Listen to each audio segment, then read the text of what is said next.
আমাদেরকে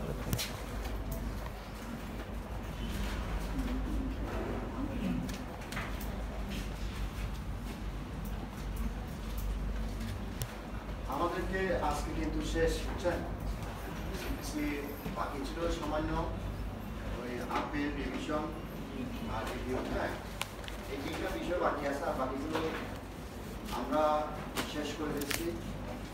তো আশা করি যারা রেগুলার ছিলেন তারা বিষয়গুলো সবগুলো কাজ করতে পারছেন। তবে তাদের প্রতি ইয়া থাকবে তারা যেন আরো একবার দুইবার এই ক্লাসগুলো করে, কারণ হচ্ছে একবারে আপনি বুঝতে পারবেন না। আর দ্বিতীয়ত যারা ইরেগুলার ছিলেন, একটা কোশ্চেন দুইটা করেন নাই, তিনটা এরকম, তাদেরকে বলবো আপনারা নেক্সট যে ক্লাসগুলো হবে এগুলো মিস করবেন। কারণ আপনাদের যে ক্লাসগুলো হবে এখন হয়তো পরিস্থিতি এখন একটু স্বাভাবিক হয়ে যায়, পরিস্থিতি যদি স্বাভাবিক হয়ে যায় তাহলে ক্লাস বাড়াইতে পারে আপনাদের। হ্যাঁ, আর মাঝখানে তো প্রায় আপনার এক সপ্তাহ ক্লাস হয়নি। তো সেক্ষেত্রে আশা করি হয়তো 2 দিনের মধ্যে পরিস্থিতি আরো একটু স্বাভাবিক হবে আশা করি। তো সেক্ষেত্রে পরিস্থিতি স্বাভাবিক হোক আর না হোক, আপনারা তো বাসায় তো আছেন, তো বাসায় তো অন্তত আপনাদেরকে একটা প্রস্তুতি নিতে হবে। কারণ হচ্ছে হুট করে আপনার ছাত্ররা দিয়ে দিবে, কারণ এটা কখন দিবে, আপনার পরিস্থিতি খারাপ, এটার উপর নির্ভর করে বসে থেকে লাভ নেই। আপনার প্রস্তুতি আপনাকে নিতে হবে, বুঝতে পারছেন? সেই জন্য আগে থেকে আপনি যাতে প্রস্তুতি নিয়ে রাখতে পারেন, সেই জন্য বললাম যে আপনারা বাসায় যার যে অবস্থায় আছেন, যে বই থাকুক না কেন, আপনি ওভাবে প্রস্তুতি নিয়ে আসুন। আগামী যদি সার্কুলারদের সময় নেবে না, হ্যাঁ, শুধু শুনছি এই সিচুয়েশন না হলে হয়তো আপনারা এই কয়েকদিনের মধ্যে পেয়ে দেবেন। হয়তো পরিস্থিতি একটু খারাপ, ওই জন্য হয়তো ওরা এখন দিচ্ছে না, হয়তো দেখা যাবে যে 2-1 সপ্তাহ পরে আপনাদেরকে ওরা হয়তো সার্কুলার দিয়ে দেবে। ঠিক আছে, তো এক্ষেত্রে সার্কুলার দিলে হয়তো আপনারা সময় পাবেন না বেশি, আমার যেটা মনে হয়। তো এক্ষেত্রে আপনি প্রস্তুতি নেওয়ার সময় পাবেন না। এই জন্য রেগুলার এখন যে ক্লাসগুলো হবে আপনারা রেগুলারলি ক্লাসগুলোতে থাকার চেষ্টা করবেন, বুঝতে পারছেন? আর আরেকটা কথা হচ্ছে যে ছোট সাবজেক্ট যেগুলো আছে, যেমন স্পেসিফিক রিলিফ অ্যাক্ট, লিমিটেশন আর কাউন্সিল, হ্যাঁ, এই সাবজেক্টটা একেবারে ছোট। এই 3টা সাবজেক্ট আপনারা আগে শেষ করে দেবেন, তাহলে আপনার মাথা থেকে বোঝা কমে যাবে। 7টা বোঝা মাথায় নিয়ে বসে আছে, চেষ্টা করবেন বোঝা কমানোর জন্য, বোঝা বাড়ানোর জন্য। যত বোঝা কমাইতে পারবেন তত আপনার জন্য সুবিধা। বড় সাবজেক্ট পরে ধরবেন, সিপিসি, সিআরপিসি, তারপর প্যানাল কোড, এগুলো একটু বড়, এগুলো আপনি শেষের দিকে গিয়ে ধরবেন। আর এগুলো শেষের দিকে ধরার কারণটা হচ্ছে এগুলো শেষের দিকে যখন পড়বেন একটু মনে থাকবে। হ্যাঁ, আর স্পেসিফিক রিলিফ অ্যাক্ট, লিমিটেশন বা কাউন্সিল, তার দিকে এভিডেন্স আছে। তো এই সাবজেক্টগুলো আমি একটু শেষ করে ফেলবেন, এগুলো শেষ করতে আপনাদের বেশি দিন লাগবে না। এসআরএফ, লিমিটেশন, এটা ছোট সাবজেক্ট, এগুলো আপনি 1-2 সপ্তাহের মধ্যেই শেষ করে ফেলতে পারবেন। শুধু শুধু বসে আছেন কেন, এগুলো শেষ করতে আপনার এত কষ্ট নাই, এগুলো আপনি শেষ করে ফেলতে পারবেন, বুঝতে পারছেন? এখানে তো ক্লাস হবেই, এগুলো থাকবেন, পাশাপাশি আপনি চেষ্টা করবেন বাসায় বসে ছোট সাবজেক্টগুলো শেষ করে ফেলা, ঠিক আছে? আচ্ছা, আজকে আমাদের যে সিপিসি, এটা লাস্ট ডে ক্লাস। এখানে অনেকে নতুন আসছে, মাঝখানে ঢুকছেন, মাঝপথে ঢুকছেন, ঠিক আছে? যে পথে ঢুকেন না কেন, আপনার এই ক্লাসটা আবার রিপিট করবেন, রেডিও আবার শুনবেন। হ্যাঁ, এই রেডিও শুনতে থাকবে, আজ তো আমি ক্লাস আছে, বুঝলেন? তো এখন আপনার এই যে ক্লাস যারা নতুন আসছে তাদের জন্য আমার কোনো কিছু বলার নাই, কারণ হচ্ছে তারা আবার এগুলো পাবে। দ্বিতীয়ত ওনাদেরকে সুযোগ করে, ওনাদের সুযোগটা কাজে নিয়ে যারা ক্লাস করেন নাই, আগে থেকে পড়তেছিলেন কিন্তু মাঝখানে ক্লাস করেন নাই, আমি অনেকেই দেখেছি এখানে মাঝখানে অনেকে ক্লাস করেন নাই, মাঝখানে যারা ক্লাস করেন নাই, তো এই জন্য আপনারা যারা ক্লাস মাঝখানে করছে তারা ক্লাস শুরু করে নেবে। আমি বারবার বলতেছি এখানে যারা রেগুলার ছিল তারা আল্লাহর রহমতে পরীক্ষা ভালো করছে, কিন্তু যেখানে এখানে যারা রেগুলারলি ইরেগুলার ছিল তারা এখানে 3-4 বার কোচিং করছে। কিন্তু আমরা চেষ্টা করি তাদেরকে ভালো কিছু দেওয়ার, সে নিতে না চাইলে আমি তো জোর করে কিছু করতে পারবো। আপনাদের এখন সবাই এখানে অ্যাডাল্ট, অল আর ম্যাচিউরড। এখানে আপনাকে আমি জোর করে কিছু করাইতেও পারবো না, জোর করে আমি করাইতেও পারবো না। এখন আপনার কাজ আপনাকে করে নিতে হবে। সেই জন্য ক্লাসগুলো রেগুলার ক্লাসগুলো করবেন। আর এখন আপনি টাকা দিয়ে করতেছেন, সিটের ব্যবস্থা ওনারা করবেন, বুঝতে পারছেন? আপনি ক্লাস করবেন না, আর আপনি একটা না আসলে ওনারা ওই জায়গায় আলোচনা করে যেতে পারবেন। আচ্ছা, এবার আসেন আমাদের যে 3টা টপিকস বাকি আছে। একটা হচ্ছে আপনার আপিল, একটা রিভিশন, একটা রিভিউ। তো আমরা আজকে যেহেতু সংক্ষিপ্ত, কারণ হচ্ছে আজকে ক্লাস হওয়ার কথা ছিল 9টায়, যদি পরিবেশ পরিস্থিতির কারণে 10টায় নিয়ে যাওয়া হয়েছে, কারণ অনেকে দূর থেকে আসতেছে। আর কথা হচ্ছে আপনার এখানে ওই পরিস্থিতির কারণে, হ্যাঁ, কারণ জুমার আগে আমরা চাচ্ছি ক্লাসটা শেষ করে দেওয়ার জন্য, কারণ বিকেলবেলা আবার যদি পরিস্থিতি আবার খারাপ হয় তখন আপনারা বিপদে পড়ে যাবেন। হ্যাঁ, এই জন্য আমাদের ক্লাসগুলো আস্তে আস্তে শর্ট করা হয়েছে। তারপর চেষ্টা করবো 3টা শেষ করে দেওয়ার জন্য, আর যদি না হয় তাহলে পরে আরেকটা ক্লাস আমরা করে নিই। তো প্রথমত আসে রিভিশন।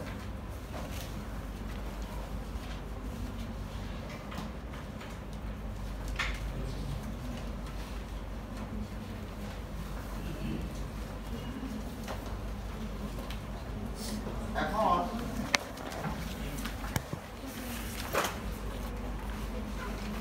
দেখেন, আমরা 3টা টপিকস আগে দেখে নেন। একটা হচ্ছে আপনার আপিল, আরেকটা হচ্ছে আপনার রিভিশন, আরেকটা হচ্ছে আপনার রিভিউ। ঠিক আছে? এই যে আপিল, এই রিভিশন, এই রিভিউ, এগুলো এজ অফ রাইট নাকি আদালতের নাকি আইনের ইচ্ছার উপর? হ্যাঁ, রাইট। কোথায় আছে এটা রাইটটা? কোথায় দিচ্ছে আপনাকে এই রাইট? বলেন।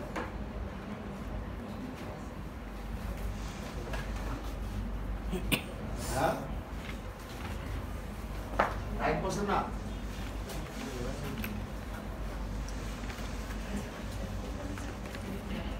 রাইট দিছে এগুলো? এগুলো রাইট না। এটা হচ্ছে আইনে বলা থাকলে তাহলে আপনি আপিল করতে পারবেন, রিভিশন করতে পারবেন, রিভিউ করতে পারবেন। যেমন আপনারা আইনে স্পষ্ট বলা আছে, স্পেসিফিক রিলিফ একটা সেকশন 9 যদি দেখেন, ওরা বলাই আছে আপনি আপিল করতে পারবেন না, আপনি রিভিউ করতে পারবেন না। বলছে কি না? জি। তো আইনে আপনার রাইটটাকে কি করে দিছে? তাহলে আইনে যদি বলা থাকে যে আপনি ওই আইনের কোন ধারার বিরুদ্ধে যদি আপনি সংযুক্ত হন বা আদেশের বিরুদ্ধে যদি সংযুক্ত হন, তাহলে সেক্ষেত্রে আপনি ওটার বিরুদ্ধে আপিল করতে পারবেন বা রিভিশন করতে পারবেন বা রিভিউ করতে পারবেন। কিন্তু ওই আইনে যদি বলা থাকে যে আপনি আপিল করতে পারবেন না, তাহলে আর আপনি আপিল করার কোনো সুযোগ নাই।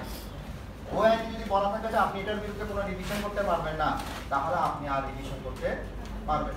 কিন্তু কিছু বলা না থাকলে তাহলে সেক্ষেত্রে আপনি আপিল, রিভিশন বা রিভিউ করতে পারবেন। ক্লিয়ার? এখন আপনি কি সবসময় আপিল করতে পারবেন? সবসময় কি রিভিশন করতে পারবেন? সবসময় কি রিভিউ করতে পারবেন? না। এখন আপনাকে যদি আপিল করতে হয়, তাহলে কখন আপনি আপিল করবেন? কিসের বিরুদ্ধে আপিল করবেন? সাধারণত ডিগ্রির বিরুদ্ধে আপনার আপিল হয়। ঠিক আছে? সাধারণত আপনার ডিগ্রির বিরুদ্ধে আপিল হয়। ঠিক আছে? আর সাধারণত আপনার যে কোনো অর্ডারের বিরুদ্ধে আপনার আপিল হয়, রিভিশন হয়। সাধারণত যে কোনো অর্ডারের বিরুদ্ধে রিভিশন হয়। এটা হচ্ছে জেনারেল প্রিন্সিপাল। আগে জেনারেলটা বুঝেন। তাহলে ডিগ্রি অর্ডার চলে গেল। ডিগ্রি এবং অর্ডারের বাইরে আর কিছু আছে এখানে? না না, ডিগ্রি আর অর্ডারের বাইরে আর কিছু আছে? আর তো নাই। ওরকম কিছু আছে যা আদালত হয় ডিগ্রি দেয়, না হলে কি দেয়? অর্ডার দেয়। আদালতের সিদ্ধান্তকে আমরা অর্ডার বলি, আবার আদালতের সিদ্ধান্তকে আমরা ডিগ্রিও বলি না? তাহলে এগুলো কখন ডিগ্রি বলবো, কখন অর্ডার বলবো, এগুলো আমি আপনাদেরকে ডিগ্রি যখন ডেফিনিশন করেছি ওখানে বলছি। আবার যেগুলো আপনার অর্ডারের ডেফিনিশন ওখানে বলছি, এগুলো আর আমি রিপিট করতে পারি। কারণ আদালত যে সিদ্ধান্তগুলো দেয় সেই সিদ্ধান্তগুলোকে আমরা কখনো ডিগ্রি বলি, আবার কখনো অর্ডার বলি। ঠিক আছে? এখন সেটা যদি অর্ডার হয় তাহলে আমরা সেটার বিরুদ্ধে স্বাভাবিকভাবে রিভিশন করি। আর সেটা যদি আপনার ডিগ্রি হয়, আদালতের সিদ্ধান্তগুলো যদি ডিগ্রি হয়, তাহলে সেটার বিরুদ্ধে আমরা সাধারণত আপিল করি। ক্লিয়ার?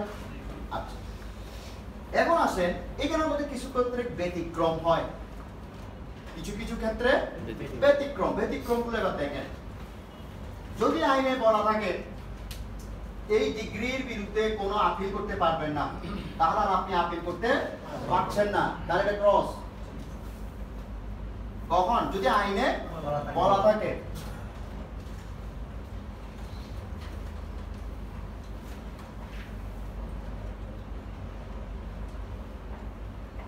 ঠিক আছে, যদি আইনে উল্লেখ থাকে এই ডিগ্রির বিরুদ্ধে আপনি কোনো আপিল করতে পারবেন না, তাহলে ক্রস। তাহলে আপনি কি করতে পারবেন? রিভিশন। ক্লিয়ার? তখন আপনি কি করতে পারবেন? রিভিশন। ঠিক আছে? আচ্ছা, এটা গেল একটা ব্যতিক্রম, এটা আমি আইনের ক্ষেত্রে বললাম, এটা গেল একটা কি ব্যতিক্রম। এবার আসেন 2 নম্বর ব্যতিক্রমে, সেকেন্ড এক্সেপশন কি? সেটা হচ্ছে আমি তো বললাম যে কোনো অর্ডারের বিরুদ্ধে রিভিশন হয়, এটার মধ্যে একটু ব্যতিক্রম আছে। সকল অর্ডারের বিরুদ্ধে রিভিশন হবে না। কিছু আদেশের বিরুদ্ধে, অর্ডারের বিরুদ্ধে আপিল হবে। কিছু আদেশের বিরুদ্ধে কি হবে? আপিল হবে। এগুলো কোথায় বলা হয়েছে? এগুলো সেকশন 104 অর্ডার 43 অনুযায়ী অর্ডারের বিরুদ্ধে আপনার আপিল হবে। ঠিক আছে? আপনারা আপনাদের মতো করে সংক্ষেপে লিখে রাখেন কিভাবে অর্ডারের বিরুদ্ধে আপনার আপিল হবে। ক্লিয়ার? তাহলে এখন একটু আবার বলি আমি ইন সামারি, সেটা হচ্ছে আমরা প্রথমে বলছিলাম ডিগ্রির বিরুদ্ধে আপিল হবে, অর্ডারের বিরুদ্ধে রিভিশন হবে। ক্লিয়ার? আচ্ছা, এরপরে বললাম কি এক্সেপশন। যদি আইনে বলা থাকে যে আপনি এটার বিরুদ্ধে, এই ডিগ্রির বিরুদ্ধে আপিল করতে পারবেন না, তখন আর আপনি আপিল করতে পারবেন না, আপনি স্টপ। আপনি এটার বিরুদ্ধে রিভিশন করতে পারবেন ওই ডিগ্রির বিরুদ্ধে। ক্লিয়ার? তাহলে ডিগ্রির বিরুদ্ধে কি হয়? রিভিশনও হয়। ক্লিয়ার? ঠিক আছে? আচ্ছা, কিভাবে হয়? ওই যে section 9 of the specific relief act, ওই আইনে বলা আছে, ওই আইনে সেকশন 9 এ যদি আদালত কোনো সিদ্ধান্ত দেয় সেটার বিরুদ্ধে আপনি কোনো আপিল করতে পারবেন না, রিভিউ করতেও পারবেন না। তাহলে আপনি কি করতে পারবেন? রিভিশন। তাহলে ডিগ্রি না, তাহলে ওই ডিগ্রির বিরুদ্ধে আপনি কি করতেছেন? তখন রিভিশন করতেছেন। ক্লিয়ার? তাহলে সবসময় যে ডিগ্রির বিরুদ্ধে আপিল হবে তাও না। যদি আইনে বলা থাকে যে এটার বিরুদ্ধে আপনি কি করতে পারবেন না, আপিল করতে পারবেন না, তখন আপনাকে কি করতে হবে? রিভিশন করতে হবে। ক্লিয়ার? এরপর সেকেন্ড অপশন কি বলছিলাম? আমি স্বাভাবিকভাবে বলছিলাম কি সমস্ত অর্ডারের বিরুদ্ধে রিভিশন হয়। আসল রিভিশন অর্ডার হচ্ছে সবসময় রিভিশন, কিন্তু কিছু আদেশ আছে, কিছু আদেশ আছে যেগুলোর বিরুদ্ধে আপনি স্বাভাবিকভাবে রিভিশন করতে পারবেন না, আপনাকে করতে হবে কি? আপিল। কেন করতে হবে? যেহেতু আইনে বলা আছে সেকশন 104 অর্ডার 43 অফ সিপিসিতে। ঠিক আছে? এখানে লেখা আছে, উল্লেখ করা আছে যে কিছু আদেশ আছে। আদেশগুলো কি কি? ওটার একটা তালিকা দিছে কোথায়? অর্ডার 43 তে। অর্ডার 43 তে একটা কি দিছে? তালিকা দিছে প্রায় 22টা না 25টার মতো, 26টার মতো, 26টার মতো অর্ডারের তালিকা দিছে। শুধুমাত্র ওই অর্ডারগুলোর বিরুদ্ধে আদালত যে অর্ডারগুলো দেয়, ওই অর্ডারগুলোর বিরুদ্ধে আপনি কি করবেন? আপিল করবেন। ওগুলো অর্ডার, কিন্তু আপনি এগুলোর বিরুদ্ধে রিভিশন করতে পারবেন না। কি করতে হবে আপনাকে? তখন আপিল করতে হবে। এটা হলো ব্যতিক্রম। বুঝতে পারছেন এবার? তাহলে ডিগ্রি এবং অর্ডারের স্বাভাবিক প্রিন্সিপাল অর্থাৎ স্বাভাবিক নীতি কি এবং ব্যতিক্রমগুলো কি, এগুলো আমি আপনাদের এখানে বললাম। এরপর আসে রিভিউ। রিভিউ যে কোনো কিছুর ক্ষেত্রে আপনি করতে পারবেন। এই জন্য আমি লাস্টে দিচ্ছি রিভিউ কি, রিভিউ আপনি যে কোনো কিছুর ক্ষেত্রে পারবেন, অর্ডারের বিরুদ্ধেও পারবেন, ডিগ্রির বিরুদ্ধেও পারবেন। এটা হচ্ছে লাস্ট রিসোর্ট। রিসোর্ট মানে কি? সর্বশেষ আশ্রয়স্থল। হ্যাঁ, ঠিক আছে, এটা হচ্ছে একেবারে লাস্ট। অথবা আপনি আপিল করেন নাই, আপনি রিভিশনও করেন নাই, তাহলে আপনি রিভিউ করতে পারবেন, সেটা ডিগ্রি হোক, সেটা অর্ডার হোক। বুঝতে পারছেন? আপনার আপিলের সুযোগ ছিল, আপনি আপিল করেন নাই। আপনার রিভিশনের সুযোগ ছিল, আপনি রিভিশন করেন নাই, তাহলে সেক্ষেত্রে আইনে বলতেছে আপনি রিভিউ করতে পারবেন। অর্থাৎ আপনার আপিলের সুযোগ ছিল, এরপর আপনি আপিল করেন না, অনেকে করে না, আপিলের সময় চলে গেছে, দীর্ঘদিন হয়ে গেছে, তাহলে আপনি কি করবেন? হ্যাঁ, আপনার রিভিশনের সুযোগ ছিল, আপনার রিভিশন করেন নাই, দীর্ঘদিন হয়ে গেছে, হ্যাঁ, তাহলে আপনি ইচ্ছা করতেছেন যে না আমি রিভিশন করব না, তাহলে আপনি রিভিউ করতে পারবেন। এটা যে কোনো আদেশ, যে কোনো ডিগ্রির বিরুদ্ধে, এটা আপনার সুযোগ আছে। তাহলে এই শর্টকাট আমি জাস্ট ফর বেসিক জিনিসটা বললাম, আপিল কি জিনিস, রিভিশন কি জিনিস, রিভিউ কি।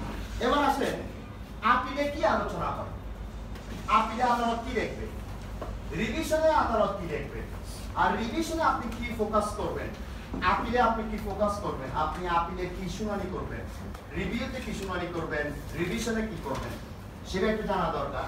কারণ আপনারা ইয়াংরা এখন পড়ে যাচ্ছেন, অনেকে আপিল এবং রিভিশনের পার্থক্যটা বুঝতে পারেন।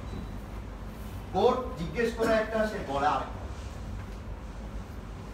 না বুঝার কারণে আমাদের শুনানিগুলো দীর্ঘ হয়ে যায়। বুঝতে পারছেন? ঘন্টার পর ঘন্টা শুনানি করতে থাকে, কিন্তু কাজের কাজ কিছুই না। আপিল যিনি করেন ওনাকে আমরা বলে আপিলেন্ট, আর যার বিরুদ্ধে করা হয় ওনাকে আমরা বলি রেসপন্ডেন্ট। ঠিক আছে? অর্থাৎ আপিল যিনি করেন ওনাকে আমরা বলি অ্যাপিলেন্ট, ঠিক আছে, আর যিনি যার বিরুদ্ধে করি আমরা তাদেরকে বলি রেসপন্ডেন্ট। ঠিক আছে? অর্থাৎ বাংলায় আমরা বলি আপিলকারী, আর বিবাদী যিনি ওনাকে আমরা বলি রেসপন্ডেন্ট, বাংলায়ও রেসপন্ডেন্ট। ঠিক আছে? প্রতিপক্ষ লিখিয়ে না, প্রতিপক্ষ শব্দটা ইউজ হবে আপনার রিভিশনে। বুঝতে পারছেন? এখানে লিখেছে স্যার, কিন্তু মানে ভ্যালিডিটি পার্সেন্ট সিনিয়র আইনি বিরো এগুলোই লিখেছে। ওই ফরম্যাটে ও আছে, লিখে দিচ্ছে, এটা আর কাটতেছে না। ফরম্যাটে আপনার রেসপন্ডেন্টও আছে, অবদিক দিয়ে আবার প্রতিপক্ষও আছে। হ্যাঁ, তো ওনারা তো আর এটা কাটতেছে না। ঠিক আছে? ওনারা সবগুলো একসাথে দিয়ে দিচ্ছে, মানে আদালত যেটা নিয়ে নেয়। বুঝতে পারছেন? ওই যে অনেক সময় আমরা এমসিকিউতে সবগুলো পাইলে খুশি হয়েছে, অর্থাৎ 3টা অপশন দিছে, আবার 4 নম্বরে কি বলতেছে উপরে সবগুলো, তখন অনেকে আবার সেফ মনে করে জানো উপরে সবগুলোটাই দিয়ে কোনটাই বাদ না থাকে। হ্যাঁ, আমি সেফ। তো এই জন্য অনেক সময় ওই ফরম্যাটে আছে সব দিয়ে দিছে, ওটা না। তাহলে আপিলের ক্ষেত্রে আমরা আপিলের লিখবো, রেসপন্ডেন্ট লিখবো। ঠিক আছে? আচ্ছা, এবার আসেন, আপনি যখন আপিল করবেন সেখানে একটা আপিল মেমো দেওয়া হবে। অর্থাৎ যিনি আপিল করতেছেন আপিলকারী, উনি একটা আপিল মেমো দিবেন। রেসপন্ডেন্ট কি দিবে? রেসপন্ডেন্ট কিছু দিবে না। অনেক সময় বলে আপত্তি দিব, আপিলে কোনো আপত্তি নেই, হাস্যকর বিষয়। অনেক সময় বলে স্যার আপত্তি দিব, এই উনি আপিল করছে এই জন্য আমি এটার বিরুদ্ধে একটা আপত্তি দিব। আপিলে কোনো আপত্তি নাই, রিভিশনেও কোনো আপত্তি নাই। আপনার যদি কোনো বলার থাকে আপনি আপিল শুনানি, আপিলে কোনো ডাব্লিউএস, এই যে আমরা প্লেন্টের বিপরীতে কি দিই? ডাব্লিউএস দিই না? হ্যাঁ, রিটেন স্টেটমেন্ট। আপিলের বিপরীতে কিছু নাই, রিভিশনের বিপরীতেও কিছু নাই। এগুলো নাহলে আইনে বলা থাকতো যে রিভিশনের বিপরীতে যদি ডাব্লিউ দেন তাহলে এতদিনের মধ্যে জমা দিতে হবে। যেমন প্লেন্টের ক্ষেত্রে বলে দিছে না ডাব্লিউএস কতদিনের মধ্যে জমা দিতে হবে? 60 দিনের মধ্যে, 60 ওয়ার্কিং ডেজ, 60 ওয়ার্কিং ডেজ এর মধ্যে জমা দিতে বলছে না। তো আপিলে তো বলে নাই, কেন? আপিলে তো নাই, এই কারণে। সেজন্য আপিলে কোনো আপত্তি নাই, রিভিশনও কোনো আপত্তি নাই। তাহলে আপনি কি করবেন? আপিল যখন ফাইল হবে উভয় পক্ষ একটা ডেট দিবে, আদালত একটা ডেট দিবে কিসের জন্য? আপিল শুনানির জন্য। ওই দিন আপনি রেসপন্ডেন্ট পক্ষে আপনার কোনো আপত্তি থাকলে সেটা আপনি বলবেন আদালতে, আপিলের তারা বক্তব্য বলবে। তখন আদালত দুই পক্ষের বক্তব্য শুনে নিম্ন আদালতের রায়ে কি হয়েছে না হয়েছে এগুলো উনি যদি মনে করে যে রাখবে তাহলে উনি বহাল রাখবে, আর যদি মনে করে যে না উনি এটা ভুল করছে তাহলে উনি কি করে দিবে, স্যারে স্যার রায় বাতিল করে দিবে। বুঝতে পারছেন? রিভিশন আছে। এখন আসেন আপিলে আপনি কি আলোচনা করবেন আদালতের সাথে, আদালতের কাছে আপনি কি ফোকাস করবেন আপিলে। এখন আদালত আপনার কাছে কি চাইবে? আপিলের দুটো বিষয় নিয়ে আলোচনা হবে, একটা হচ্ছে কোয়েশ্চেন অফ ফ্যাক্ট আর একটা হচ্ছে কোয়েশ্চেন অফ ল। আমি এখানে লিখে দিচ্ছি, একটা হচ্ছে আপনার কোয়েশ্চেন অফ ফ্যাক্ট আর একটা হচ্ছে আপনার কোয়েশ্চেন অফ ল। এই দুইটা জিনিস আপনার অবশ্যই আপিলে কি হবে, আলোচনা হবে, শুনানি হবে। অর্থাৎ ফ্যাকচুয়াল বিষয়ে কি কি বিষয় নিম্ন আদালত অর্থাৎ সাবঅর্ডিনেট কোর্ট কি কি বিষয় আলোচনা করেনি বা কোন কোন বিষয় সে আয়ত্তে আনেনি বা নজরে আনেনি বা আমলে নেয়নি। তারপর এরপরে লয়ের বিষয়, নিম্ন আদালত লয়ের কি কি বিষয় আমলে নেয়নি বা ভুল করেছে, এই বিষয়গুলো আপিলেট কোর্ট কি করবে, আলোচনা করবে। আপিলেট কোর্ট হচ্ছে সবসময় বড় কোর্ট। ওনারা কিসের জন্য বসে আছে? ওনাদের অধীনস্থ যে আদালতগুলো আছে ওরা যে রায় দিচ্ছে, ডিগ্রি দিচ্ছে, যে আদেশ দিচ্ছে ওগুলোর কোনো ভুল ত্রুটি হচ্ছে কিনা, হ্যাঁ ওগুলো সঠিক আছে কিনা সেগুলো ওনারা কি করেন, যাচাই বাছাই করেন। যদি ওনাদের দৃষ্টিতে দেখতেছে যে এটা ভুল হয়েছে বাতিল করে দিচ্ছে, অনেক ডিগ্রি বাতিল হয়ে যাচ্ছে, হ্যাঁ আবার কি হচ্ছে, শুনানি হচ্ছে। তো আপিলে আপনার দুইটা বিষয়ই কি থাকবে, কোয়েশ্চেন অফ ল নিয়েও আলোচনা হবে, কোয়েশ্চেন অফ ফ্যাক্ট নিয়েও আলোচনা হবে। ক্লিয়ার? 2 নম্বর আসেন এবার রিভিশন। রিভিশনে কি হবে? রিভিশনে মনে রাখবেন only for question of law. ওখানে ফ্যাক্ট নিয়ে কোনো আলোচনা হবে না, only for question of law. Question of law, এখানে ফ্যাক্ট নিয়ে আলোচনা হবে না। রিভিশনে আপনি দেখবেন যে ওখানে কি আছে, অর্থাৎ নিম্ন আদালত যে আদেশটা দিছে যে আইনের অনুবলে উনি এটা কি সঠিক ব্যাখ্যা দিয়ে দিবেন কিনা, নাকি উনি এটা ভুল ব্যাখ্যার উপর ভিত্তি করে, নাকি উনি এটা না জেনে বা আইনের ভুল নীতির উপর ভিত্তি করে উনি কি এটা আদেশটা দিয়েছেন কিনা, সে আদেশটা আসলে সঠিক হয়েছে কিনা, যথার্থ হয়েছে কিনা, এটা দেখবেন ডিভিশন। ওখানে কোনো ফ্যাকচুয়াল বিষয়ে আলোচনা হবে না বা ফ্যাকচুয়াল বিষয়ে উনি কোনো অর্ডার দিবে না। উনি কি দিবে, নিম্ন আদালত যে আদেশটা দিছে সেটা আইনগত হয়েছে। নিম্ন আদালত অনেক সময় বেআইনি আদেশ দিতে পারে না, দিতে পারে। এখন আপনার দৃষ্টিতে লাগতেছে এটা বেআইনি আদেশ, তাহলে আপনি রিভিশন করছেন। রিভিশন এখন কি দেখবে, আদেশটা আসলে বেআইনি কিনা, আদেশটা আসলে আইনসম্মত হয়েছে কিনা, তখন সেখানে আইনটা নিয়ে কি হবে, আলোচনা হবে। ক্লিয়ার? আর রিভিউতে দুটোই হয়, রিভিউতে দুটোই হয়। Clear? Question of law, question of fact. আচ্ছা, আমি ইন শর্টকাটে আসলে এটা বলে দিলাম। এবার আসেন রিভিশন, স্পেসিফিক ভাবে রিভিশন। হ্যাঁ, সেকশন 115 রিভিশন আমি একটু লিখে দিচ্ছি, কারণ রিভিশনটা একেবারে একটাই সেকশন, এটা কোনো অর্ডার নাই, রিভিশনের কোনো স্পেসিফিক অর্ডার নাই। এটা লেখা হয়েছে আপনাদের, লেখা হয়েছে। এই বেসিক জিনিসগুলো একটু মনে রাখবেন, কারণ হচ্ছে কি জানেন, এগুলো অনেক সময় ভাইভাতে জিজ্ঞেস করে, ছোট ছোট প্রশ্ন তো ভাইভাতে বেশিক্ষণ আটকে রাখে না মানুষ বেশি, হ্যাঁ ছোট ছোট প্রশ্ন করে জাস্টিসরা জিজ্ঞেস করে আপিলে কি কি বিষয় আলোচনা হবে বলেন তো। হ্যাঁ, এগুলো বেসিক জিনিস, এগুলো না জানলে ওনারা বলে যে, ওনারা মনে করে যে এই ছেলেটা এখনো বা এই স্টুডেন্টটা এখনো ভালোভাবে ল কি করতে পারবে, এই জন্য এগুলো মনে রাখবেন বেশি। Section 115 revision.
সেকশনে দেখা যায়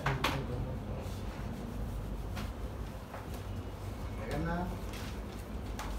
আচ্ছা আমি বলতেছি শুনেন।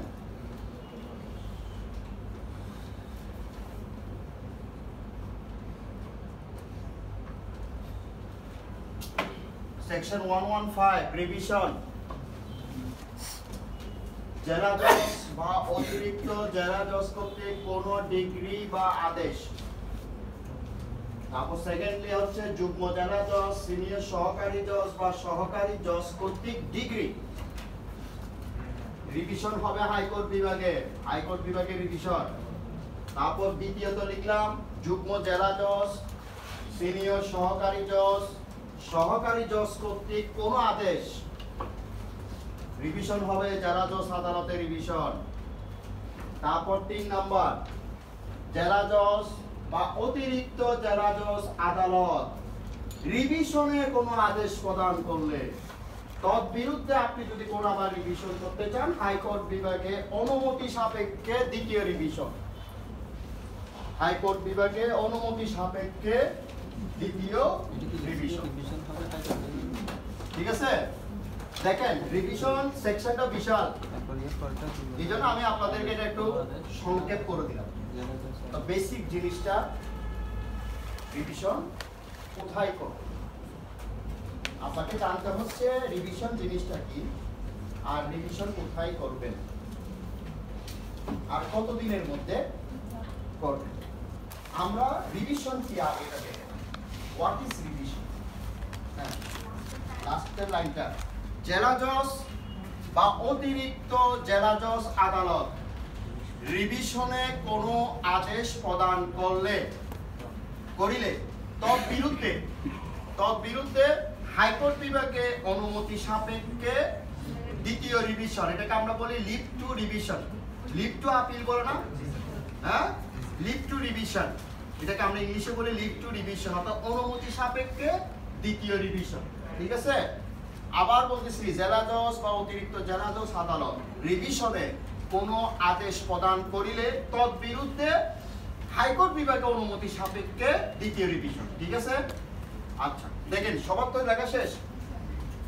আচ্ছা এখন দেখেন প্রথমত আসেন হোয়াট ইজ রিভিশন। রিভিশনের বাংলা কি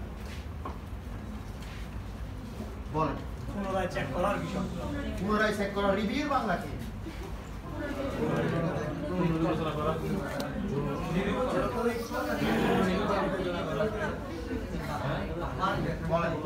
স্যার আপনি একটা এক্সাম্পল দিই স্যার। আমরা নরমালি যেটা পরীক্ষা দিই, পরীক্ষা দেওয়ার পরে আবার ফার্স্ট টাইম থেকে লাস্ট পেজগুলো আবার যখন দেখি ওটাই রিভিশন। এটা রিভিশন। আচ্ছা আর কেউ?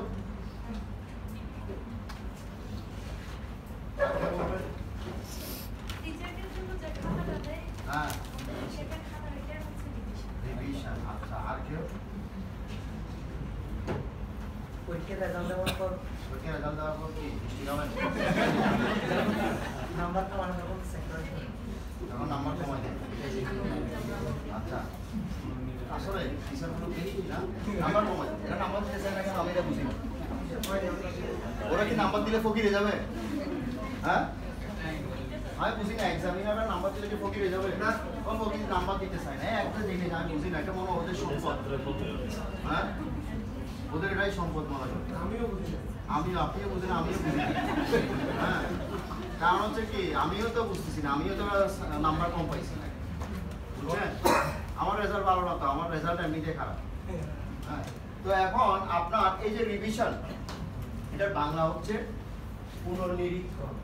পুনর্নিরীক্ষণ আমরা যখন পরীক্ষায় খাতা জমা দেওয়ার আগে একবার কি রিভাইজ করি, ওই রিভাইজ শব্দ থেকে রিভিশন, অর্থাৎ একবার দেখে নাও, একবার দেখে নাও। হ্যাঁ মানে কোনো ভুল ভ্রান্তি আছে। ঠিক তেমনি এই যে নিম্ন আদালত একটা আদেশ দিব, জেলা জজ কি করে বা হাইকোর্ট বিভাগ কি করে, ওই উনি আইন অনুযায়ী এটা আসলে সঠিকভাবে দিছে কিনা ওটা একটু কি করে নেওয়া, রিভাইজ করা, চেক করা। যদি দেখা যাচ্ছে যে আপনি মনে করেন রিভাইজ দেওয়ার পর আপনার ওখানে অনেকগুলো ভুল ভ্রান্তি ধরা পড়ছে, আপনি একটু ঠিক করে দেন কিনা, হ্যাঁ নাকি ওভাবে জমা দিয়ে দেন? উল্টি করে জমা দেওয়া উল্টি করে জমা দিয়ে দেন না? ঠিক তেমনি যারা যদি দেখে যে বা হাইকোর্ট বিভাগ যদি দেখে যে নিম্ন আদালত কি করছে, ভুল করছে, তাহলে উনি এটা কি করে দেন, আদেশটা বাতিল করে দেন। বুঝতে পারছেন? আচ্ছা, এখন এই রিভিশন আপনি কিসের কারণে কিসের বিরুদ্ধে করবেন বলেন তো? সাদের বিরুদ্ধে, আদেশের বিরুদ্ধে। যে কোনো আদেশের বিরুদ্ধে। আদেশের, আবার যে কোনো আদেশ বললে হবে না, আমি আবার বলতেছি কিছু কিছু আদেশের বিরুদ্ধে আমার কি হয়, আপিল হয়। ঠিক আছে? তাহলে যে সমস্ত আদেশের বিরুদ্ধে রিভিশন হয় আমরা সেগুলোর বিরুদ্ধে কি করব, রিভিশন। আর রিভিশনে আপনি কি বিষয়ে আলোচনা হবে? শুধু ল নিয়ে। Question of. এবার আসেন আপনি রিভিশন কোথায় করবেন, এই আমি চার্ট দিয়ে দিছি। কোথায় আপনি রিভিশন করবেন মানে কোন কোন আদেশের বিরুদ্ধে, কোন কোন আদালতের আদেশের বিরুদ্ধে। প্রথমত একটু খেয়াল করেন, আপনারা যদি দেখেন আমি প্রথমে লিখছি সিনিয়র কোর্ট মানে জেলা জজ, ওনারা সিনিয়র কোর্ট। ঠিক আছে? তাহলে জেলা জজ বা অতিরিক্ত জেলা জজ, আমি একটু অতিরিক্ত জেলা জজ নিয়ে একটু বলি। অতিরিক্ত জেলা জজ হচ্ছে জেলা জজের সরাসরি সাবঅর্ডিনেট, অর্থাৎ জেলা জজ সব কিছু করতে পারবে না, উনি একজন। এখন মনে করেন ওনার মানে আপিল ফাইল হয়েছে 500টা, ওনার পক্ষে কি সম্ভব হবে? আবার ওখানে রিভিশনও ফাইল হয়েছে, রিভিশনও হয়েছে মনে করেন 500টা, তাহলে আরো আদার্স অন্যান্য মামলা আছে ওনার, আবার ওনাকে ক্রিমিনাল সাইডেও মামলা দেখতে হয় না? তাহলে উনি একজন মানুষ, সবগুলো ওনার পক্ষে করা সম্ভব না, তাহলে ওনার লোক দরকার আছে কিনা? তখন ওনারা কি করে ওই অতিরিক্ত এডিশনাল জেলা জজ নিয়োগ, যেমন আমাদের অনেকে এডিশনাল জেলা জজ আছে না, তাহলে ওনাদের কাজ কি? ওনাদের ওখানে সরাসরি কোনো মামলা ফাইল করা যায় না, কোনো আপিল ফাইল করা যায় না, কোনো রিভিশন ফাইল করা যায় না। সরাসরি আপিল ফাইল করা যায়, সরাসরি রিভিশন ফাইল করা যায় কোথায়? অনলি ফর জেলা জজ। তাহলে অতিরিক্ত জেলা জজ ওনারা কিভাবে পান? জেলা জজ ওই যে তার সাবঅর্ডিনেট পাওয়ার যেটা আছে ট্রান্সফার করার, উনি ওই তার ক্ষমতা বলে বিভিন্ন এডিশনাল জেলা জজ যারা আছে, এডিশনাল ডিস্ট্রিক্ট আছে, ওনাদেরকে এই আপিল এই রিভিশনগুলো কি করে দেন, ট্রান্সফার করে। তখন ওনারা কি করেন, শুনানি করে নিষ্পত্তি করেন। ওনারা যখন কোনো একটা আদেশ দেন অতিরিক্ত জেলা জজ, এটাও জেলা জজের আদেশ হিসেবে কি হবে, গণ্য হবে। ক্লিয়ার? বুঝতে পারছেন? তাহলে জেলা জজ এবং অতিরিক্ত জেলা জজ দুটোটাই মনে রাখতে হবে, দুটোটারই কি সেম। আচ্ছা, ওনারা কি করতেছে, জেলা জজ বা অতিরিক্ত জেলা জজ কর্তৃক কোন ডিগ্রি, দেখেন একটা ওয়ার্ড দিছে কোন, আর অথবা কোন আদেশ, তাহলে এখানে দুইটা ওয়ার্ড আছে না, হয় ডিগ্রিও হতে পারে। তাহলে জেলা জজ যদি কোনো ডিগ্রি দেয় বা অতিরিক্ত জেলা জজ, বা জেলা জজ যদি কোনো আদেশ দেয় বা অতিরিক্ত জেলা জজ যদি কোনো আদেশ দেয়, এখন সেটার বিরুদ্ধে আপনি সংযুক্ত, এখন আপনি সেটার বিরুদ্ধে রিভিশন করতে হবে। তাহলে আপনি রিভিশনটা কোথায় করবেন? কোথায় হবে? হাইকোর্ট বিভাগে, সুপ্রিম কোর্টের হাইকোর্ট বিভাগে আপনি রিভিশন করবেন। একটা গেল, এটার সাথে আবার আছে দেখেন যুগ্ম জেলা জজ। এখানে জেলা জজ আছে কোনো? খেয়াল রাখিয়েন, এখানে আমি 3টা কোর্টের নাম লিখছি শুধু। তারপর হচ্ছে সিনিয়র সহকারী জজ, তারপর হচ্ছে কি সহকারী জজ। জেলা জজ অতিরিক্ত জেলা জজ আসছে এখানে? আসে না। এবার দেখেন এখানে শুধু অনলি ফর একটা ওয়ার্ড, সহকারী জজ কর্তৃক ডিগ্রি আদেশ আছে, এটা খেয়াল রাখবেন।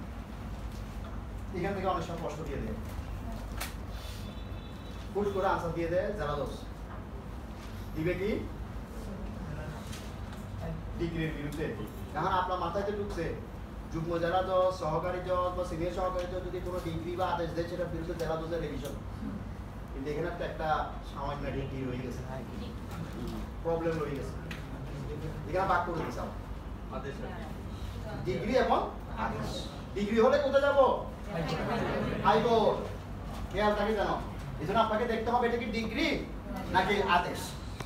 যুগ্ম জেলা জজ, সিনিয়র সহকারী জজ বা সহকারী জজ যদি ডিগ্রি দেয় তার হাইকোর্ট। আবার সেকেন্ড লাইনে দেখেন যুগ্ম জেলা জজ, সিনিয়র সহকারী জজ কর্তৃক আদেশ। এখানে কোনো ডিগ্রি আছে বলেন তো? ডিগ্রি আছে? তাহলে এটা কোথায় যাবে? জেলা জজে না কোথায়? জেলা জজ আদালতে রিভিশন শেষ। আর কোনো কিছু আছে? তাহলে এখন রিভিশন কোথায় ফাইল হবে সেটা পাইছেন? ওকে, আবার বলতেছি, যদি জেলা জজ, অতিরিক্ত জেলা জজ যদি কোনো ডিগ্রি দেয় বা আদেশ দেয়,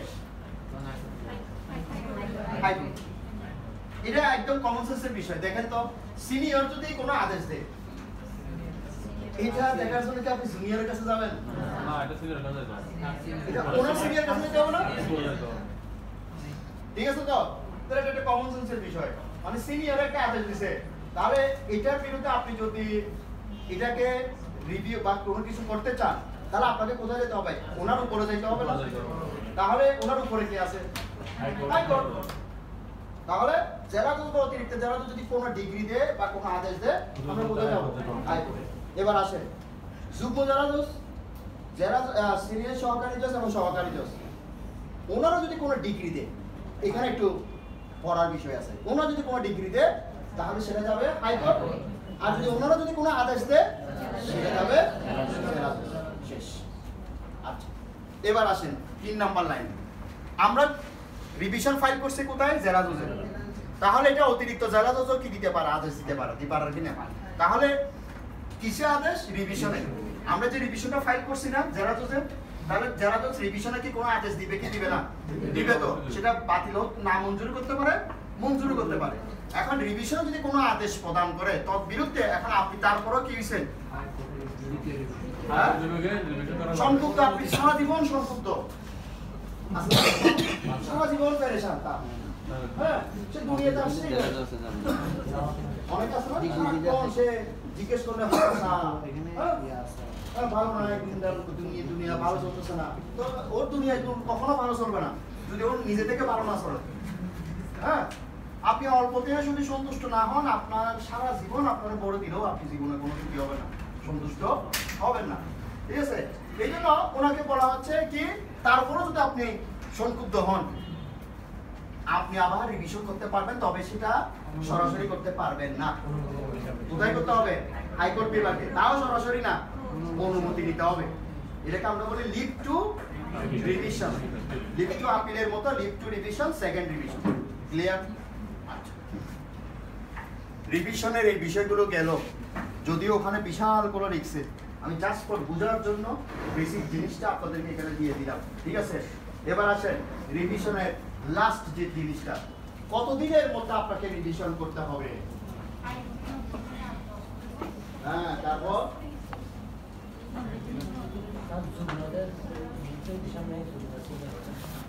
কেন যুগ্ম যারা তো সিরিজ হবে, ওরা কোনো রিভিশন করে, ওরা তো কোনো রিভিশন শুনতে পারে না।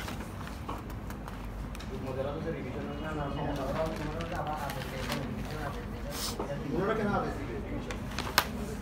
যুগ্ম জেলা জজ তো কোনো, ওরা তো আদেশ দিয়ে দিছে, ওই আদেশের বিরুদ্ধে আমরা আনি রিভিশন করছি। ওরা তো কোনো রিভিশন শুনানি করতে পারবে না। রিভিশন শুনানি করতে পারবে একমাত্র কে? জেলা জজ, অতিরিক্ত জেলা জজ আর হাইকোর্ট, এই 3টা কোর্ট। যুগ্ম জেলা জজ, সিনিয়র সহকারী বা সহকারী জজের কোনো দিনও ওরা তো ওদের কাছে রিভিশন আসবেও না, ওদেরকে সাবঅর্ডিনেট নাই, অধিকার নেই। হ্যাঁ, যুগ্ম জেলা জজে অল্প কিছু আপিল দেখা যায়, হ্যাঁ, খুব কম। এগুলো বেশি, এগুলো হচ্ছে আমি পরে বলবো। ঠিক আছে, কিন্তু একমাত্র আপিল এবং রিভিশনের ক্ষমতা হচ্ছে জেলা জজ, হাইকোর্ট বিভাগে এগুলো ডিভিশন হবে। ঠিক আছে, আচ্ছা, এখন আছে আমি যে বিষয়টা বলতেছিলাম, যেটা রিভিশনের লাস্ট জিনিস, সেটা হচ্ছে রিভিশন কত দিনের মধ্যে করতে হবে? কত দিন?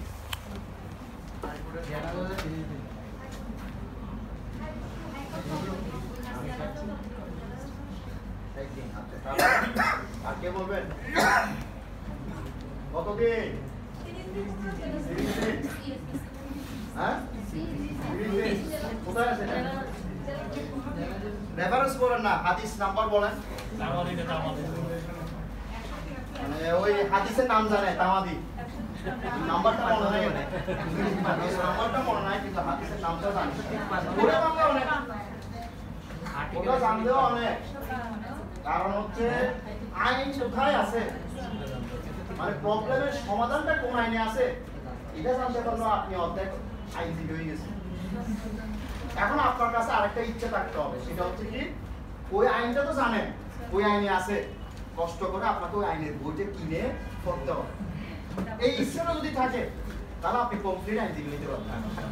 আর যদি ওই ইচ্ছাটা নাই, ওই অর্ধেক উকিল, অর্ধেক অ্যাডভোকেট, আপনি অতটুকু জানেন, বুঝতে পারছেন? আইনে একেবারে আপনার সব সেকশন মুখস্থ রাখতে হবে, ফটফট সব বলতে হবে, হ্যাঁ, জাকির নায়কের মতো সব মুখস্থ বলে দেবেন তা না। আইনটা হচ্ছে আপনাকে জানতে হবে এটার সমাধান কোথায় আছে।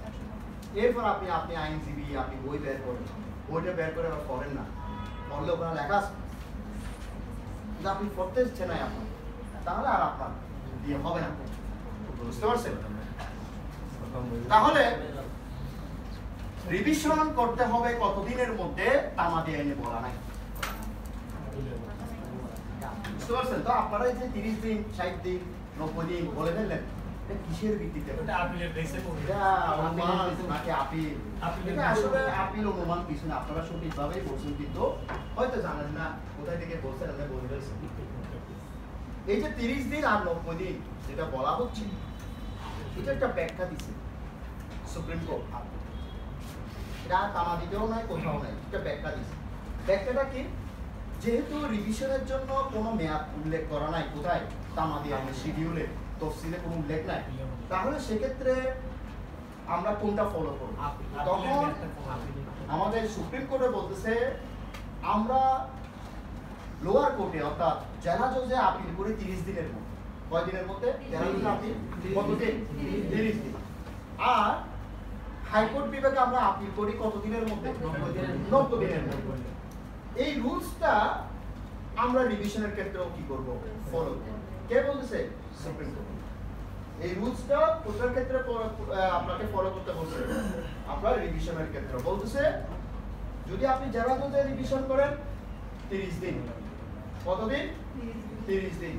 আর আপনি যদি হাইকোর্ট বিভাগে রিভিশন করেন কতদিন? 90 দিন। ঠিক আছে? তাহলে দুইটা, একটা হচ্ছে 30 দিন কিসের জন্য? জেলা জজের জন্য, আর একটা হচ্ছে 90 দিন কিসের জন্য? হাইকোর্টের জন্য। শেষ, রিভিশন শেষ। কিছু আছে জানার? হ্যাঁ, রিভিশন ফাইলের সাথে একসাথে দিলে না আলাদা আগে অনুমতি একসাথে, আপনি রিভিশন এবং অনুমতি দুটো একসাথে দিতে হবে হাইকোর্ট বিভাগে। হাইকোর্টে ওখানে ওনারা অনুমতি দিলে এটা আপনি যে অনুমতিটা দিয়েছেন ওটাই রিভিশন হিসেবে গণ্য হবে, সেকেন্ড রিভিশন হিসেবে। আর যদি অনুমতি বাতিল হয়ে যায় আপনার সেকেন্ড রিভিশনও বাতিল। আর কারো কোনো কোয়েশ্চেন আছে? নাই, রিভিশন শেষ। এবার আসেন রিভিউ, তারপর আপিলে যাব। হ্যাঁ, আপিলটা বড় তো সেজন্য, কারণ সময় হবে কিনা এটা আর কি। আপনি রিভিউতে আসেন, বলেন তো রিভিউ বাংলা কি? পুনর্বিবেচনা। পুনর্বিবেচনা, বিচার, বিবেচনা, বিচার। ঠিক আছে, তাহলে রিভিশনের বাংলা কি? পুনর্নিরীক্ষণ। আর রিভিউর বাংলা হচ্ছে, এবার আমাকে বলেন পার্থক্যটা কি?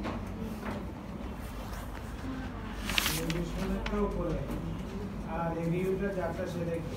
আচ্ছা, যাত্রা সে দেখবে। একদম তো স্যার টিচারের মানে টিচারের কনসিডারেশন করবে স্যার। আদালতই দেখবে। না, আমি আইনের না, একদম সিম্পল, আপনি জীবনের থেকে বলেন। স্যার টিচারের কনসিডারেশন করবে হচ্ছে রিভিউর ক্ষেত্রে। রিভিউর ক্ষেত্রে, আচ্ছা ঠিক আছে। আর ওটা হচ্ছে সে নিজেরটা নিজে দায়টা রিভিশনটা নিজেরটা নিজে দেখবে। আচ্ছা, কেউ বলবেন? মোটামুটি বলছেন, কাছাকাছি গেছে। দেখেন, আপনি যখন চাকরি করেন আপনার বস, মানে আপনি যার অধীনে কাজ করতেছেন, বা বস তো বিভিন্ন রকমের আছে, একটা উপরের বস আছে অর্থাৎ হেড অফিস। আপনি এখানে চাকরি করতেছেন, এখানে আপনার ম্যানেজার সাহেব আছে, বস যিনি আছেন, উনি আপনাকে কি করলো আজকে? বরখাস্ত করলো, না তোমায় আজকে হবে না। সাপোজ মনে করেন দারোয়ান, হ্যাঁ, তাকে সকালবেলা এসে বললো আজকে থেকে তুমি যাও, কালকে থেকে আসিও, তোমার বেতন কত আছে না। এখন সে কার কাছে যাবে? আবার সে কি করে? ম্যানেজারের কাছে আসে, স্যার একটু আমার বিষয়টা কি করেন পুনর্বিবেচনা করা যায় না? একটু ভেবে দেখেন। হ্যাঁ, একটু ভেবে দেখেন আমার এই অবস্থা, আমার ফ্যামিলির এই অবস্থা, আমার যদি চাকরিটা চলে যায় তাহলে আমি চলবো কিভাবে? অনেক সময় বলেন। তাহলে কাকে বলতেছে? যিনি অর্ডার দিছেন ওনার কাছে আবার গিয়ে বলতেছে স্যার এটা একটু আবার কি করা যায়, পুনর্বিবেচনা করা যায়। তখন উনি যদি দেখে যে না আসলে মানবিক একটা দৃষ্টিকোণ থেকে আমি দেখি কি করা যায়, অনেক সময় বলো আচ্ছা ঠিক আছে এইবারের মতো তোমাকে কি করলাম, হ্যাঁ ছাড় দিলাম কিছু, কিন্তু নেক্সট টাইম তুমি যদি আবার করো তাহলে কিন্তু আর কোনো রিকোয়েস্ট শুনবো না, ঠিক আছে? তাহলে আপনি এটা কি করলেন এখানে রিভিউ, এটাকে আমরা বলি পুনর্বিবেচনা। উনি যে আদেশটা দিছে ওই আদেশটাকে আবার নিজের আদেশকে নিজে কি করা, বিবেচনা করা। একটা কথা, এই রিভিউটা এক কথায় বলতে গেলে কোথায় হবে বলেন তো? সেম সংশ্লিষ্ট আদালত। রিভিউর জন্য কোনো আলাদা কোর্ট নাই। রিভিউ কোথায় হবে? সংশ্লিষ্ট আদালত। তাহলে এবার না অন্য বিচারক দেখবে না, যে বিচারক আদেশ দিছে ওই দেয়। এখন অন্য বিচারকদের যদি বলা যায় ওনার চিন্তা ভাবনা থেকে উনি করছে, এখন আমার চিন্তা আর ওনার চিন্তা কি এক হবে? হবে না, ঠিক আছে? আর ওখানে একটা রিভিউ আর ওনার উদ্বোধন বসের কাছে রিভিশন, ওইটা যেহেতু রিভিশন। হ্যাঁ যেমন আপনি দারোয়ান চাইলে এখন হেড অফিসও বলতে পারেন। হয়ে যাবে। আচ্ছা এবার আসেন সেকশন 114 রিভিউর ক্ষেত্রে আমরা কি কি সেকশন ফলো করব? রিভিউর ক্ষেত্রে সেকশন হচ্ছে সেকশন 114 114 ধারা, আর এটা রিলেটেড অর্ডার হচ্ছে অর্ডার 47, অর্থাৎ সেকশন 114 অর্থাৎ 114 ধারা রিলেটেড অর্ডার হচ্ছে অর্ডার 47। 114 ধারা এবং অর্ডার 47 এর রুল 1 দুটোই সেম, এজন্য একসাথে বলতেছি। অর্ডার 47 এর রুল 1 আর 114 ধারা দুটোই সেম, অর্থাৎ আপনি রিভিউ কখন করবেন, আমরা রিভিউ কি জিনিস সেটা দেখলাম, আর রিভিউটা কোথায় ফাইল করব সেটাও দেখলাম। কোথায় করব? যে আদালত আদেশ দিছে, রায় দিছে বা ডিগ্রি দিছে সেই আদালতে আমরা রিভিউ। এবার আমার কথা হচ্ছে আমি রিভিউটা কখন করব, হ্যাঁ এই বিষয়টা আসতেছে। এখন দেখেন একটু লিখতে হবে। 1 নাম্বার সেকশন লিখেন 114 প্লাস রুল 1, নিচে রুল 1 লিখে রাখলে হবে, অর্থাৎ দুটো একসাথে পড়াই ফেলতেছি। এটা হচ্ছে যে ডিগ্রি বা আদেশের বিরুদ্ধে, 1 নাম্বার হচ্ছে যে ডিগ্রি বা আদেশের বিরুদ্ধে আপিল করা যায়, যে ডিগ্রি বা আদেশের বিরুদ্ধে আপিল করা যায়, কিন্তু আপিল দায়ের করা হয় নাই, কিন্তু আপিল দায়ের করা হয় নাই, সেই সমস্ত ডিগ্রি বা আদেশের বিরুদ্ধে রিভিউ করতে পারবে। সেই সমস্ত ডিগ্রি বা আদেশের বিরুদ্ধে রিভিউ করতে পারবে। তাহলে 1 নাম্বার গেল, আদেশের বিরুদ্ধে রিভিউ করতে পারবো। তারপর আসেন এবার 2 নাম্বার, পিছনে আওয়াজ যায়, আচ্ছা 2 নাম্বার আসে,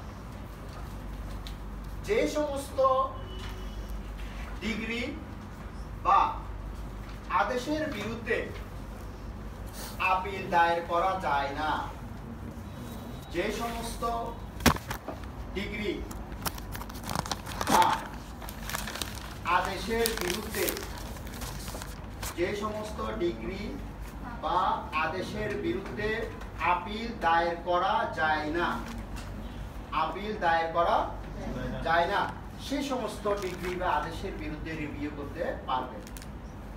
সেই সমস্ত ডিগ্রি বা আদেশের বিরুদ্ধে রিভিউ করা যাবে। তাহলে কয়টা গেল? 2টা। 3 নাম্বার আসে, আবার বলুন। আবার আমি তো খুব স্লো করে বলি। 2 নম্বরে বলতেছি আবার, যে ডিগ্রি বা আদেশের বিরুদ্ধে আপিল দায়ের করা যায় না, সেই সমস্ত ডিগ্রি বা আদেশের বিরুদ্ধে রিভিউ দায়ের করতে পারবে। ঠিক আছে?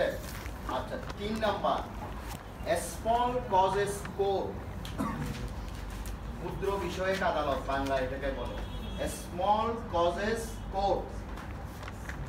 এর সিদ্ধান্তের বিরুদ্ধে বা আদেশের বিরুদ্ধে রিভিউ দায়ের করা যায়। স্মল কজেস কোর্টে সিদ্ধান্ত বা আদেশের বিরুদ্ধে আপনি কি করতে পারবেন? রিভিউ দায়ের করতে পারবেন। আচ্ছা, রিভিউ একটা মামলার মতো মনে রাখবেন। আমরা যেরকম আপিল করি, রিভিশন করি, রিভিউটাও ওভাবে করতে হবে। অপোজিট পার্টিকে কি দিতে হবে? নোটিশ দিতে হবে।